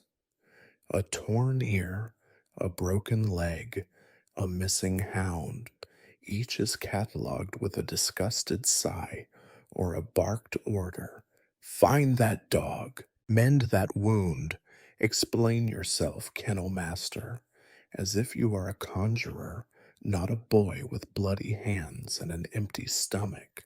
If a guest was inconvenienced, if a favorite hound nipped at a noble ankle, if the hunt was less than perfectly staged, the punishment is harsher. The master must save face before his peers, and you are the easiest target. The insults are familiar: lazy, careless, stupid, dirty. Sometimes, when the Lord's pride has been bruised by a missed shot or a failed chase, words turn quickly to blows. A slap across the mouth for talking back, a kick to your shins for clumsiness, the heavy stick brought down on your back for sheer incompetence. Your body learns to expect pain before your mind can even register the threat. But it is not just violence you fear. Sometimes the punishment is cold and deliberate. The next day's meal is withheld, never much to lose, but hunger gnaws harder when it is used as a lesson. Your straw bedding is tossed outside. You sleep in the mud among the dogs, shivering and wet. Your tasks are doubled: cleaning, feeding, repairing, until your hands bleed and your head swims with exhaustion. The other servants look away, knowing better than to interfere. Worst of all is the silent punishment: days when the master ignores you, when his eyes pass over you as if you are invisible, less than a dog, less than a rat. You would almost prefer the blows. At least pain is an acknowledgement of your existence, a sign that your efforts, however futile, are noticed by someone. In silence, you are nothing: a shadow, a smudge on the floor, a ghost. The dogs know. They always know. They greet you warily, noses twitching at the scent of blood and fear. Some nuzzle you in awkward solidarity. Others keep their distance, sensing the dangerous air. When you are punished, they are often punished too. Fed less, beaten for barking, locked away without straw. You hate that they suffer for your mistakes, but there is nothing you can do. You are as powerless as they are, caged by rules you did not make and cannot break. There is a routine to punishment, a grim choreography you come to anticipate. You clean the wounds you can reach, patch your shirt with string, wash the blood from your face in a trough already dirtier than you are. You learn to walk without limping, to hide the worst of the bruises beneath your rags. At night, you count your heartbeats and listen for the master's footsteps, flinching at every sound. Sometimes you think about running, but where would you go? You are marked by filth, known by every villager as the kennel master's whelp, the Lord's whipping boy. There is no work for you, no safety beyond these gates. The world is too small, your place in it too fixed. On rare occasions, someone, an old cook, a tired maid, will slip you a crust of bread or a whispered word of sympathy. It is enough to remind you that not everyone delights in your suffering, but kindness is a luxury you cannot afford. You accept the bread, nod your thanks, and keep your head down. By the next morning, the world continues as if nothing happened. The Lord's anger has passed or found a new target. The hunt is only a memory. The wounds heal, the hunger fades, the dogs bark and jostle for food. You return to your chores, battered but unchanged, the lesson of punishment etched deeper into your bones. You survive because that is all you can do. Survival is your only triumph, your only rebellion. You bear the scars in silence and you keep going.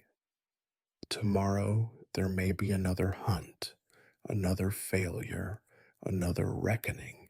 The only certainty is that whatever happens, it will be you who pays the price. Night is supposed to be a time of rest. The nobles retire to their warm chambers, bellies full, limbs weary from the hunt, heads sinking into clean straw or even feather pillows. You have heard stories about beds so soft you could disappear inside them, about sleep so deep and dreamless it feels like death. But in your world, sleep is not a gift. It is a wager, one you lose more often than you win. Your bed is little more than a suggestion, a heap of straw in the corner of the kennel, damp with the residue of 100 dirty paws and whatever else the dogs have left behind. Sometimes, if the day has been especially hard, you find a fresh patch of straw, still prickly and golden, but it never stays clean for long. The dogs, oblivious to the difference between their world and yours, claim your corner for their own if you so much as step away for a moment. When you return, you might find it soaked, trampled, or simply gone, scattered across the floor by a playful pup or a restless bitch. You try to make your bed as comfortable as you can. You arrange the straw carefully, patting it into shape, shaking out the larger clumps of dirt and old hair. Sometimes you steal an old blanket from the laundry pile, knowing you will be beaten if caught. Even then, warmth is fleeting. The night air seeps through the walls, biting your skin, chilling your bones. In the winter, you wrap yourself around the nearest dog for heat, ignoring the fleas and the smell. In the summer, The kennel is alive with the drone of flies and the scrape of rats searching for scraps. Sleep is not restful, it is broken by the endless sounds of the kennels, whimpers, barks, the low growl of two dogs contesting a patch of floor. Sometimes, in the dead of night, a fight erupts, and you are jolted awake by the sound of teeth on flesh, bodies slamming into the wooden walls. You scramble up, stick in hand, half blind and shivering, doing your best to separate the combatants before too much blood is spilled. If you are lucky, it ends quickly and you can crawl back to your nest. If not, you spend the rest of the night nursing wounds, yours or the dog's. There are other dangers too.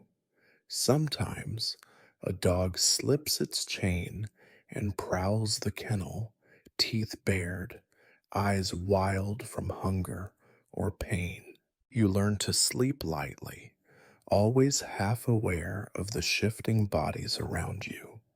You keep your stick close, your feet tucked under you, never letting your guard down.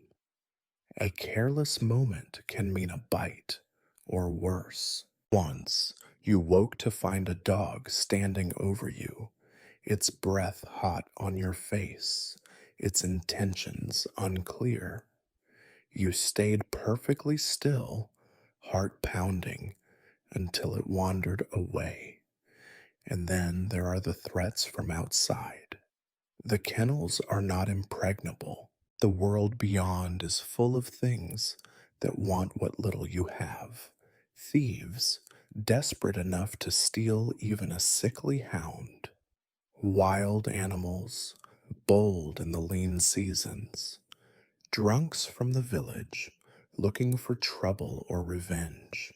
You listen for unfamiliar sounds, a creak, a rustle, a whispered voice. Some nights you are sure you hear footsteps, and you lie awake, heart racing, clutching your stick and praying that whatever is out there decides you and the dogs are not worth the risk. But the worst enemy is your own mind. As you lie in the dark, exhausted but unable to rest, your thoughts circle endlessly, picking at old wounds and fresh fears. You replay the day's failures, the dog you could not save, the master's curses, the blows you could not avoid. You worry about what tomorrow will bring: more hunger, more violence, another hunt, another beating. Sleep, when it finally comes, is thin and fragile, easily shattered by a dog's bark or a dream of drowning in mud. On the rare nights when nothing goes wrong, you find a strange kind of comfort in the company of the dogs. Their bodies are warm, their breathing steady. The rise and fall of their chests is a lullaby more honest than any song your mother ever sang. You remember being a child, curling up with a litter of pups, feeling safer among them than anywhere else in the world. Some habits never die, but even comfort is suspect. In the morning, you wake with your skin crawling, your clothes damp and filthy, your muscles aching from another night spent on the cold, hard floor. The sun is already rising, the master's voice already echoing in the yard, the dogs already hungry and restless. You drag yourself upright, brush the dirt from your hair, and prepare to face another day. There is no time to complain, no one to hear if you did. You tell yourself that you are used to it, that this is simply life, that you would not know what to do with comfort, even if it were offered. But there are nights when you remember the stories of soft beds, warm fires, sleep without fear, and wonder what it would be like to close your eyes and wake in a world where you are safe, where you are not always waiting for the next disaster. But that is not your world. Your world is straw and filth, and the constant vigilance of a man who knows that rest is a risk, that sleep is a luxury, and that the only thing waiting for him in the dark is another long, anxious night. You might imagine that the constant company of dogs, the ever present hum of life in the kennels, would spare you from loneliness. But you would be wrong. The truth is that loneliness, for you, is not an absence of bodies or even noise. It is the bone deep knowledge that no one cares what becomes of you. You are surrounded by lives that depend on you and yet belong to no one, not even yourself. Among all the barking, whimpering, growling, and snapping, you exist as an island, battered by sound, worn down by need, but ultimately alone. There are people on the estate, of course, other servants, the blacksmith, the old cook who sometimes sneaks you a crust of bread, the maids who laugh as you pass and then turn away, as if your filth might leap from your skin to theirs. Most speak to you only when they must, and when they do, it is rarely with warmth.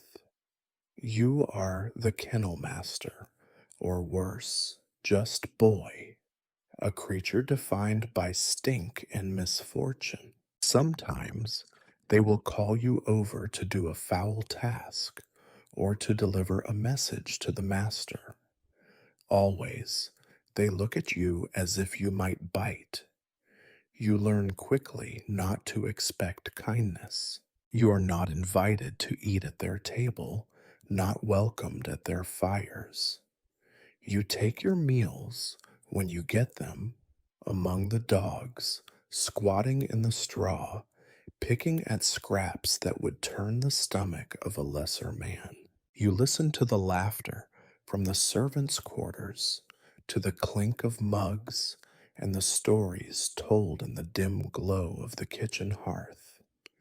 You cannot remember the last time you laughed with anyone but the dogs. You tell them your troubles in a whisper, rubbing an old hound's head, but they only wag their tails or lick your hand, hungry for food or affection. They cannot offer you understanding, only the comfort of warm bodies and the occasional nuzzle. You remember once, long ago, before your world shrank to the size of the kennels, that your mother would sing while she worked, her voice carrying over the noise and stink. It was a poor song, but it made you feel less alone, as if the world might contain more than hunger and pain. She is long gone now, carried off by fever, or perhaps simply vanished, like so many of the forgotten poor. Sometimes you dream of her hands rough but gentle, her eyes tired but kind. In the coldest, darkest hours of night, you wish for her voice more than anything. There is no place for gentleness here. The master rewards only obedience and strength. Compassion is seen as a weakness, a flaw to be beaten out or starved away. You have learned to hide whatever kindness you still possess, to keep it tucked away like a broken relic. To care too much is dangerous. You have seen what happens to servants who cannot harden themselves. They are mocked, bullied, sometimes worse. Their softness is picked apart by those above and around them, as though cruelty is the only currency that matters. Sometimes new servants arrive, young boys or girls from the village, eyes wide and full of hope. They ask you questions, offer shy smiles, share a stolen apple or a secret. It never lasts. Sooner or later, the work breaks them, or they are taken away for some other duty. Some try to make friends with you. You want to warn them. Do not waste your kindness here. It is a dangerous luxury. But you never say it out loud. They learn soon enough. Even among the dogs, true companionship is rare. Most of them care only for their next meal or the patch of straw they have claimed. A few, the old ones or the sick, come to you for comfort, leaning their heads on your knee, sighing into the hollow of your chest. These moments are bittersweet, a reminder that you can still offer something, even if it is only warmth. When they die, as all dogs here eventually do, the loss is sharp and solitary. There is no one to share your grief. The other dogs quickly forget, as does everyone else. On the rare occasion that a villager passes by, they keep their distance. To them, you are a thing apart, a reminder of what happens when you are born in the wrong place, when luck and birth conspire to hold you down. Children are warned not to wander near the kennels. Women cross themselves if your shadow falls across their path. If you are spoken of at all, it is in whispers. The kennel boy, the dog feeder, the one who lives among filth. You try not to let it wound you, but the ache never fully leaves. Loneliness settles into your bones, heavy and cold, making each day harder to bear. You talk to yourself more often, just to fill the silence. You tell yourself stories, make up songs, recite the names of every dog you have ever cared for. Sometimes you invent an audience, someone who listens, who nods, who cares what happens to you. It helps a little. At the end of the day, when the chores are done and the dogs are quiet, you sit in your corner, listening to the distant sounds of the manor, music, laughter, the clatter of plates and boots. You imagine a world where you are part of that life, where someone waits for you, where your absence would be noticed, but you know it is only a fantasy. Here you are alone, and tomorrow will be the same. Loneliness is not the worst thing the world can offer, but it is the most constant. It wraps around you like the stench of the kennels, inescapable, familiar, and always just a little bit worse at night. You hear the word holiday now and then, drifting over the mud and filth from the manor, as if it belongs to a different world entirely. The Lord's household prepares for feasts, holy days, festivals, times when the whole estate is supposed to breathe easier, to laugh, to eat their fill and remember, however briefly, that there is joy in living. For you and for the dogs, holidays are just hard days by another name. The rhythm of your misery does not change. If anything, it sharpens, grows heavier, as if the world wants to remind you that joy is a privilege reserved for others. The week before a holiday is the worst. The manor is a whirlwind of preparation, cooks working day and night, bakers covered in flour, maids scrubbing every inch of flagstone with raw knuckles. The kitchen buzzes with the scent of roasting meat and fresh bread, a torture for anyone unlucky enough to pass by with an empty stomach, which is always you.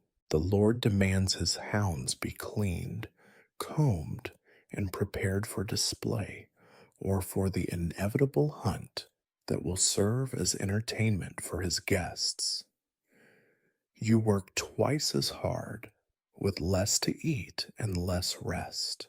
Every dog must be scrubbed and brushed until its coat shines, which means fighting, bleeding, and being bitten by half wild animals who see no reason to submit to a bath in icy water. You chase down the ones who slip their collars, drag snarling mastiffs out from under haystacks, and try to keep the straw from sticking to their still wet fur. Every moment you are watched by the master, by his sons, by servants eager to shift blame for their own failures onto your narrow shoulders. There is no room for mistakes. Holiday or not, your hands are never clean. As the holiday draws closer, the dogs grow restless.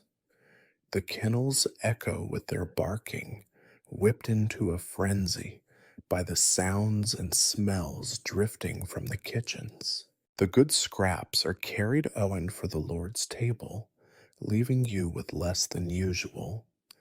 The Lord's guests want to see the famed hounds, how strong they are, how fast, how fierce. They walk the kennels with wrinkled noses, murmuring judgments you will never hear, offering praise that never reaches you. Once or twice, a child will stop to watch you work, eyes wide and curious. You might smile, but the nurse or the mother quickly pulls them away, as if filth and disappointment are contagious.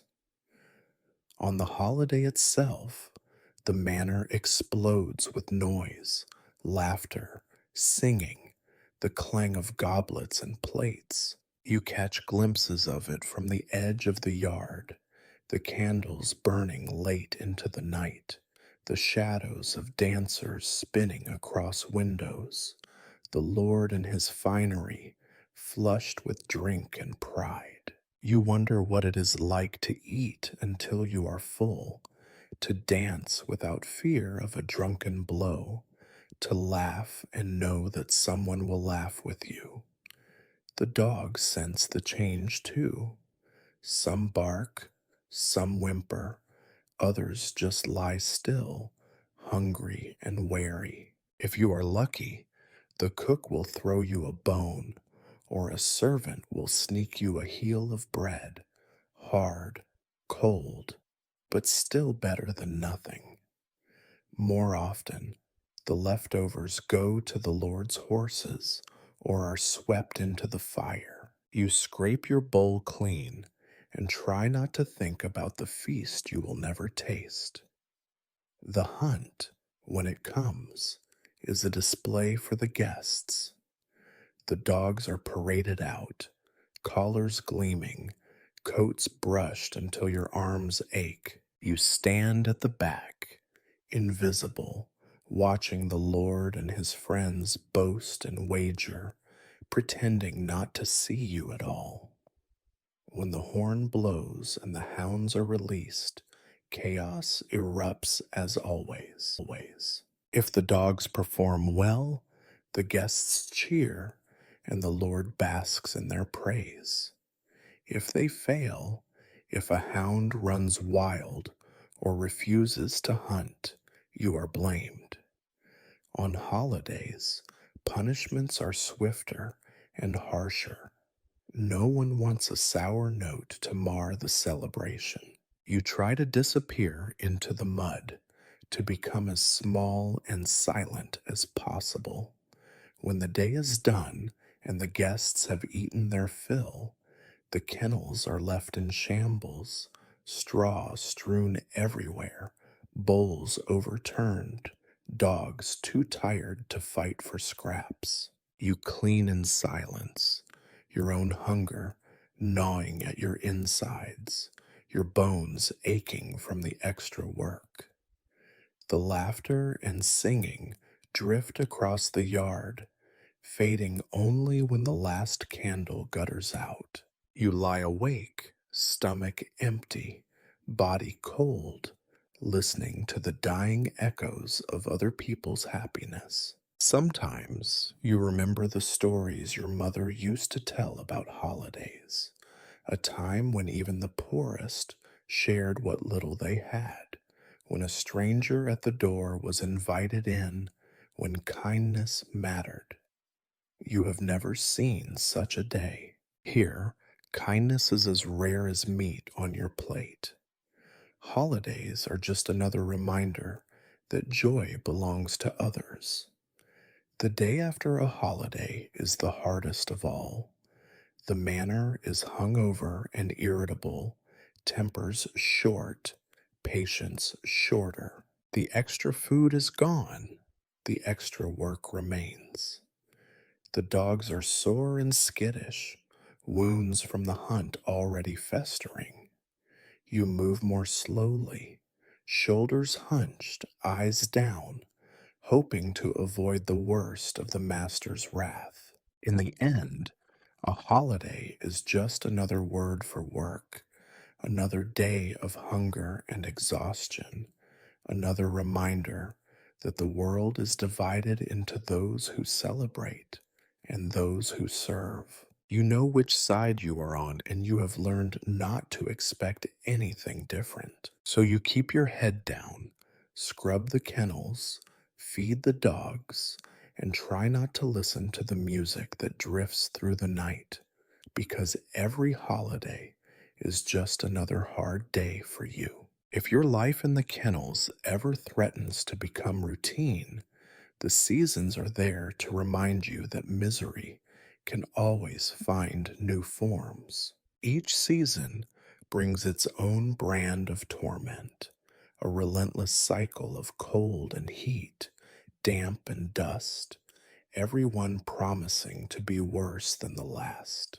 You quickly learn that there is no good weather for the kennel master, only a shifting spectrum of suffering. Winter is a lesson in endurance, a test of how much cold you can absorb before your fingers turn black or your breath freezes in your throat. The kennels are built for containment, not comfort. The walls do little to keep the wind out, and the roof is a sieve for snow and sleet. Straw, even fresh, does not hold heat for long. By the time you bury yourself in it at night, it is as cold as the ground beneath. The dogs crowd together for warmth, their bodies steaming in the icy air. You wedge yourself in among them, grateful for the warmth, but never able to sleep for long. There are too many legs, too many teeth, too much shivering. Frostbite is a familiar threat, and you watch for it not only on your own skin, but on the dog's paws and ears. You rub their feet with dirty rags, try to patch up cracked pads, curse the world and your own helplessness. There is never enough food in winter. The Lord's hunts grow more desperate as the game grows scarce. The dogs are thinner, meaner, fighting harder for every scrap. You go to bed hungry and wake up hungrier, your body shrinking in on itself to conserve what little strength remains. When the snows come heavy, the kennels flood and freeze, a sheet of ice turning filth into a treacherous trap. You slip, you fall, you get up and do it all again. Then comes spring, and with it, the promise of relief that is mostly a lie. The thaw brings mud, endless, clinging, stinking mud. the whole world turns brown and slick. The kennels are impossible to keep clean, every step a risk of falling, every chore taking twice as long.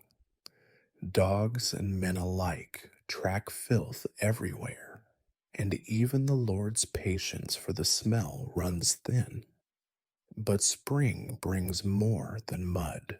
It brings sickness, coughs, and fevers that sweep through the kennels, striking down dogs and sometimes the people who care for them.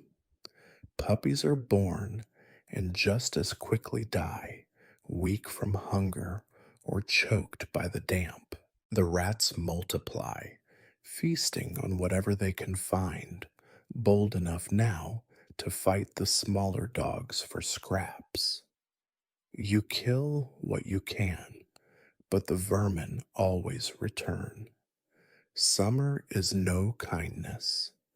The heat is suffocating, pressing down on you like a wet blanket. The air in the kennels grows thick with the stench of sweat, piss, and rot.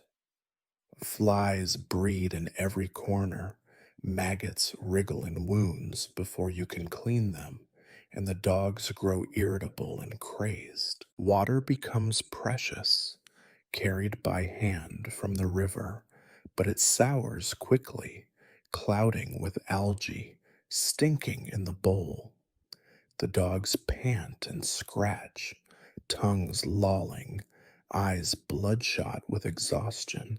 You envy them sometimes, their ability to sprawl in the shade and sleep through the hottest part of the day. But you have no such luxury. There is always work to be done, patching the leaking roof, hauling buckets, chasing down strays who slip the gate in search of something, anything, cooler. The worst part of summer is the infestation.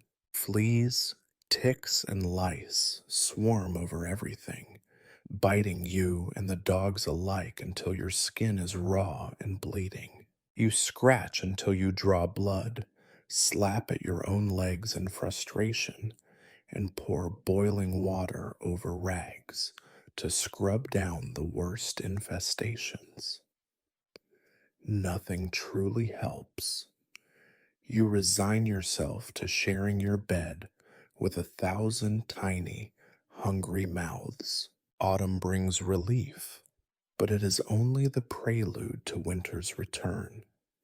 The air sharpens, and you welcome the coolness at first, until the rains come.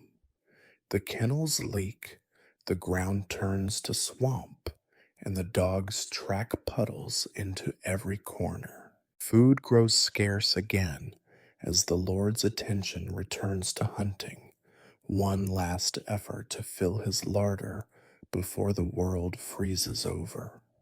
The work never ends. The cycle is as merciless as the changing wind. The seasons mark the passing of your life, but they do not bring change, only repetition. Each winter is harder than the last, each summer more stifling, each spring and autumn another page in the same grim chapter. You learn to read the weather by the aches in your bones, by the mood of the dogs, by the smell of the air at dawn. Sometimes you think you could measure your years not by birthdays, but by how many times you have survived the cold, outlasted the heat, endured the flood and the famine. The master, of course, feels none of this. The manor is always warm, the fire always burning, the food never running out. He complains if the kennels stink more than usual, if the dogs are thin or slow. You swallow your anger, bite your tongue, and bow your head. The weather is never your excuse, only your enemy. You would think, after so many years, that you would get used to it, but there is no getting used to misery, only surviving it, one miserable season at a time. There are days when misfortune visits the kennels without warning, indifferent to your exhaustion or caution.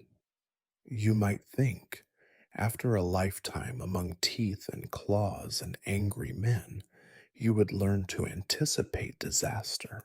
But accidents have a talent for surprise, arriving on silent paws, leaping out from behind the dull rhythm of chores, changing everything in the space of a single heartbeat. It can be something simple, a latch left unfastened, a chain not quite secure, a gate nudged open by a clever nose. Dogs are opportunists, and all it takes is a moment's distraction. One slips out, and suddenly there is chaos, barking, shouting, the master's voice thundering through the yard. Maybe the runaway is found quickly, brought back with only a torn ear or a bruised rib. Maybe it is not found at all. If the missing dog is a favorite or a valuable hound, the consequences are swift and brutal. Sometimes it is not a dog, but a person who makes a mistake, a guest wandering too close to a pen, a child dangling a hand through the bars, a drunken stable boy poking a chained mastiff for sport. The dogs do not distinguish between friend and foe when fear or hunger takes hold. Blood is blood, and blame is yours. Worse still are the accidents that nobody sees coming. A sudden fever sweeping through the kennels, a puppy crushed in a crowded pen, a dog lashing out in madness and sinking its teeth into flesh that cannot heal. The master's fury is not lessened by ignorance. If anything, he rages harder, finding fault in your every movement, your every word, as if shouting and blows could undo what has been done. Punishments are as much a part of kennel life as feeding and cleaning. They arrive with a predictability that accidents lack, harsh, creative, and always intended to make you remember your place. Sometimes it is a beating, belt, stick, fist, whatever is closest at hand. You learn to take the blows without crying out, to cradle your bruises where no one can see. Other times, the punishment is subtler, but no less cruel. You are denied food for days, forced to stand in the rain until your lips turn blue, or sent to sleep without straw on the cold, hard ground. The master has a talent for inventing new ways to remind you of your powerlessness. Once, when a hound broke loose and killed a neighbor's sheep, he made you drag the carcass to the village square, display it for all to see, and stand beside it while the villagers spat curses and filth in your face. Another time, when a dog bit a noble guest, he shaved your head and paraded you through the manor, a living lesson in humiliation for all the servants to witness. You do not remember what was worse, the laughter or the silence that followed. But not all punishments come from the master. Sometimes the other servants take their turn, eager to prove their own worth or simply to vent their anger on someone lower. They trip you as you walk past, spill slop into your bedding, hide your meager possessions. You bear it as you bear everything, silently, stoically, knowing that complaint will only make it worse. There are days when you are certain you deserve the punishment. You replay your mistakes again and again, wondering if a moment's care, a second's attention, could have changed the outcome. Guilt is a more effective weapon than any stick. It lingers long after the bruises fade, whispering that you are not just unlucky, but unworthy. The dogs, too, are punished for accidents, though their pain is rarely explained to them. The master beats them for barking, for biting, for running, for failing to perform. Sometimes you are ordered to do it, your hand shaking as you raise the stick. It is a hard thing to hurt an animal you care for. You tell yourself you do it gently, but you know the truth. The master is always watching. There are accidents that cannot be punished, only mourned. A litter lost to cold, a hound struck by a falling branch, a sickness that takes 3 dogs in a single night. In these moments, the world is quieter, the punishments delayed, replaced by a heavy silence. You bury the dead with numb hands, mark their graves with stones, and wonder how much more you can endure before you break. But break you do not. You bend, you bow, you take the blows and the shame and the hunger and the cold. You survive because survival is all you have ever known. There is no reward for your endurance, no comfort for your pain. Only the knowledge that tomorrow will bring new accidents, new punishments, and that you will meet them the way you always have, with lowered eyes and a silent plea that just once the world might forget you exist. But it never does. If there is a cruelest joke in your life, it is hope. Hope is the hunger that gnaws at you even when your belly is empty, the whisper that keeps you awake through the howling of the kennels, the tiny, stubborn voice that insists things might someday get better. You do not remember when you first learned hope. You only know that it is harder to kill than a rat in the straw and just as unwelcome. There was a time, maybe, when you thought this life was only temporary, a trial to be survived before something better came along. As a child, you watched the manor's people come and go, a new cook with city manners, a stable boy from a distant village, a woman who arrived in the dead of winter and was gone before the first thaw. You told yourself that if you worked hard, if you kept your head down, someone would notice. You imagined the master would call you to the big house, reward your diligence with something more than a mumbled word or a bone from his table. Perhaps you would be sent to the city, or given a trade, or even just allowed to walk free. But you have seen too many seasons come and go, and the only thing that changes is the depth of the mud and the number of scars on your body. If there is a lesson here, it is that hope is for fools and children, and you are no longer either. Still, hope comes back, unbidden, in the smallest of moments. When you hear the distant music from a feast, and just for a heartbeat, imagine yourself among the dancers. When a stranger passes through the estate and does not look at you with disgust, you let yourself think of running away, of finding a new name in a place where no one knows the smell of the kennels. On clear nights, lying in your nest of straw, you watch the stars and wonder what it would be like to sleep under a different sky, to wake up and not dread the day ahead.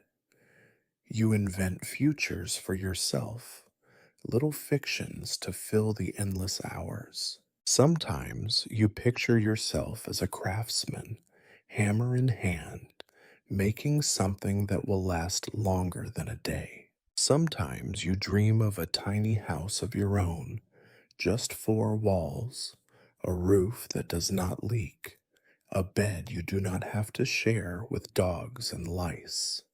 Sometimes, on the darkest nights, you imagine never waking up at all, slipping away into silence and rest. Even your hopes are small now, a winter without frostbite, a meal that fills your belly, a kind word, a gentle touch, the chance to sleep without fear. You see hope in the dogs too, though it is as futile for them as it is for you. The old hound, who still pricks his ears at the sound of the hunt, remembering glory days that will not return. The sickly pup, who struggles to his feet each morning, chasing a sunbeam as if it means something. They dream of things they will never have, and so do you. It is a comfort, in a way, to know you are not alone in your longing. Sometimes you allow yourself to hope for others. You hope the Lord's sons will outgrow their cruelty. You hope the new kennel boy will last more than a season. You hope the master's favorite hound will recover from her wounds. But hope is not rewarded here. The world you know eats hope for breakfast and leaves you nothing but the bones. Even the smallest gesture of hope is dangerous. If the master senses you wanting more, he reminds you of your place. If you speak of leaving, the other servants laugh, or worse, whisper your words to those who would use them against you. If you try to save a little for yourself, food, kindness, a few hours of rest, it is taken from you sooner or later. The dreams you have at night are different from those you dare in the day. They are wild and impossible. You are a knight, a lord, a hero. You save the dogs, defeat the master, find your mother waiting with open arms. You eat until you are full, you sleep until you are rested.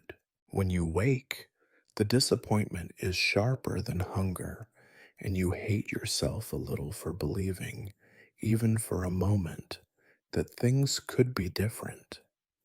Hope is the only thing you cannot share with the dogs. Food, warmth, misery. You can offer them all, but hope is private, bitter, and silent. You keep it locked inside, like a wound that never heals. Sometimes you wonder what would happen if you let it go. Would you collapse, empty and numb, or would you finally be free? But hope does not leave you. It lingers, stubborn and aching, long after common sense tells you to give it up. You are not sure whether this is a blessing or a curse. In the end, your hopes and dreams are like the bones the dogs fight over, picked clean, buried in the mud, forgotten by everyone but you. You keep them anyway, because without them, there is nothing left, not even the will to get up and face another day. If youth in the kennels is defined by bruises and hunger, old age comes as a different sort of punishment, quieter, slower, but no less relentless. You might imagine that having survived so many years among teeth and mud and men's tempers, there would be some reward at the end of it all. But in this life, there is only the slow erosion of strength, the quiet humiliation of being well left behind by the world you served so faithfully. You notice it first in small things. You are slower to rise in the morning, your knees stiff and swollen.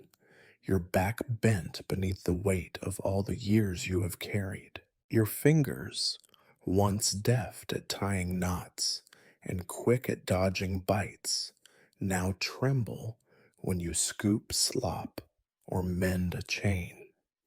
The cold gnaws deeper each winter, and you find yourself shivering where once you would have cursed and carried on. The dogs sense the change before anyone else.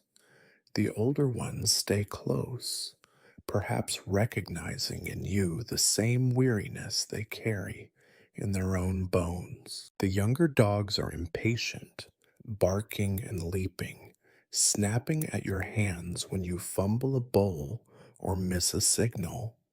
You cannot blame them. The pack follows the strong. In this world, the weak are not mourned, they are simply ignored. The master notices too. At first, his impatience grows. He shouts more, sends you back to repeat chores you did badly or too slowly. The beatings, when they come, seem more perfunctory now, delivered out of habit rather than anger. Then comes the worst indignity. He begins to look past you. The new kennel boy, strong and quick, takes over more of your duties. You are sent on errands to the village, or left to mend broken tools, or simply told to get out from underfoot. It is a strange sort of exile. You wander the yard, uncertain what to do with hands that have always been busy. You try to keep working, try to show your worth, but the dogs respond to the voice of the new boy, not yours. You find yourself talking to the old hound who still remembers you, scratching his ears and whispering stories of hunts and feasts that never happened. Sometimes you catch the other servants watching you, and you wonder if they see you as a warning or a joke. Your body betrays you more each day.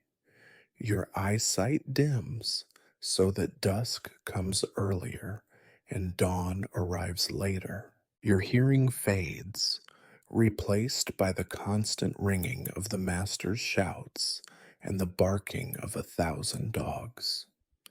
Your memory grows patchy, names slipping away, days blurring into one another. You forget which bull belongs to which hound, which chain goes where. The new boy snickers under his breath, and you pretend not to notice. There is no retirement in the kennels, no reward, no pension, no final meal to celebrate a life spent in service. If you are lucky, you keep a corner of straw for yourself, a bowl of thin soup, a little warmth from the dogs who still tolerate your presence. If you are unlucky, you are turned out, sent to beg in the village, or to sleep in a barn, or to die in the woods where no one will find you. You have seen it happen before, and you know better than to expect mercy. The master does not thank you. The other servants do not mourn you. The dogs, at least, remember for a little while. An old hound whines when you do not appear, paces restlessly at the door. A few of them will sniff your empty bedding, searching for a scent that fades a little more each day. In time, even they will forget. Sometimes you think about the men you have seen leave the kennels before you. Some drank themselves into an early grave. Others simply disappeared, swallowed by the mud and the silence. None of them are spoken of by name. They become stories told to frighten new boys or to amuse the cooks on a cold night. You wonder what stories will be told about you and whether any of them will be true. There is a kind of freedom in old age, though it is cold comfort. You no longer worry about punishment. There is nothing left to take from you. You do not hope for more, because hope is for the young. You settle into a rhythm of remembering and forgetting, of watching the seasons turn one more time. You listen to the dogs at night, the only voices that have ever truly kept you company. On your best days, you can almost convince yourself that you did your duty, that the dogs were fed, the work was done, the days passed as they were meant to. On your worst days, you wonder if any of it mattered, if the world is any different for all your years of toil and obedience. There is no glory in the end, no feast, no songs, no gentle hand to ease your passing. There is only the slow fading of your usefulness, the quiet retreat into darkness, the certainty that you will soon be gone and that the world will not notice. You have lived as a kennel master, and you will die as one, tired, forgotten, and surrounded by the echo of barks that once called you master, if only for a little while. Death, when it finally comes, is less an event and more an absence. There is no drama to it, no weeping, no prayers, no grand farewell. It is simply that one morning you do not rise from your straw, do not trudge out to haul water or bark orders at the dogs. The sun comes up anyway. The kennels fill with the same restless noise and smell. No one hurries to check on you. No one expects anything but silence from your corner.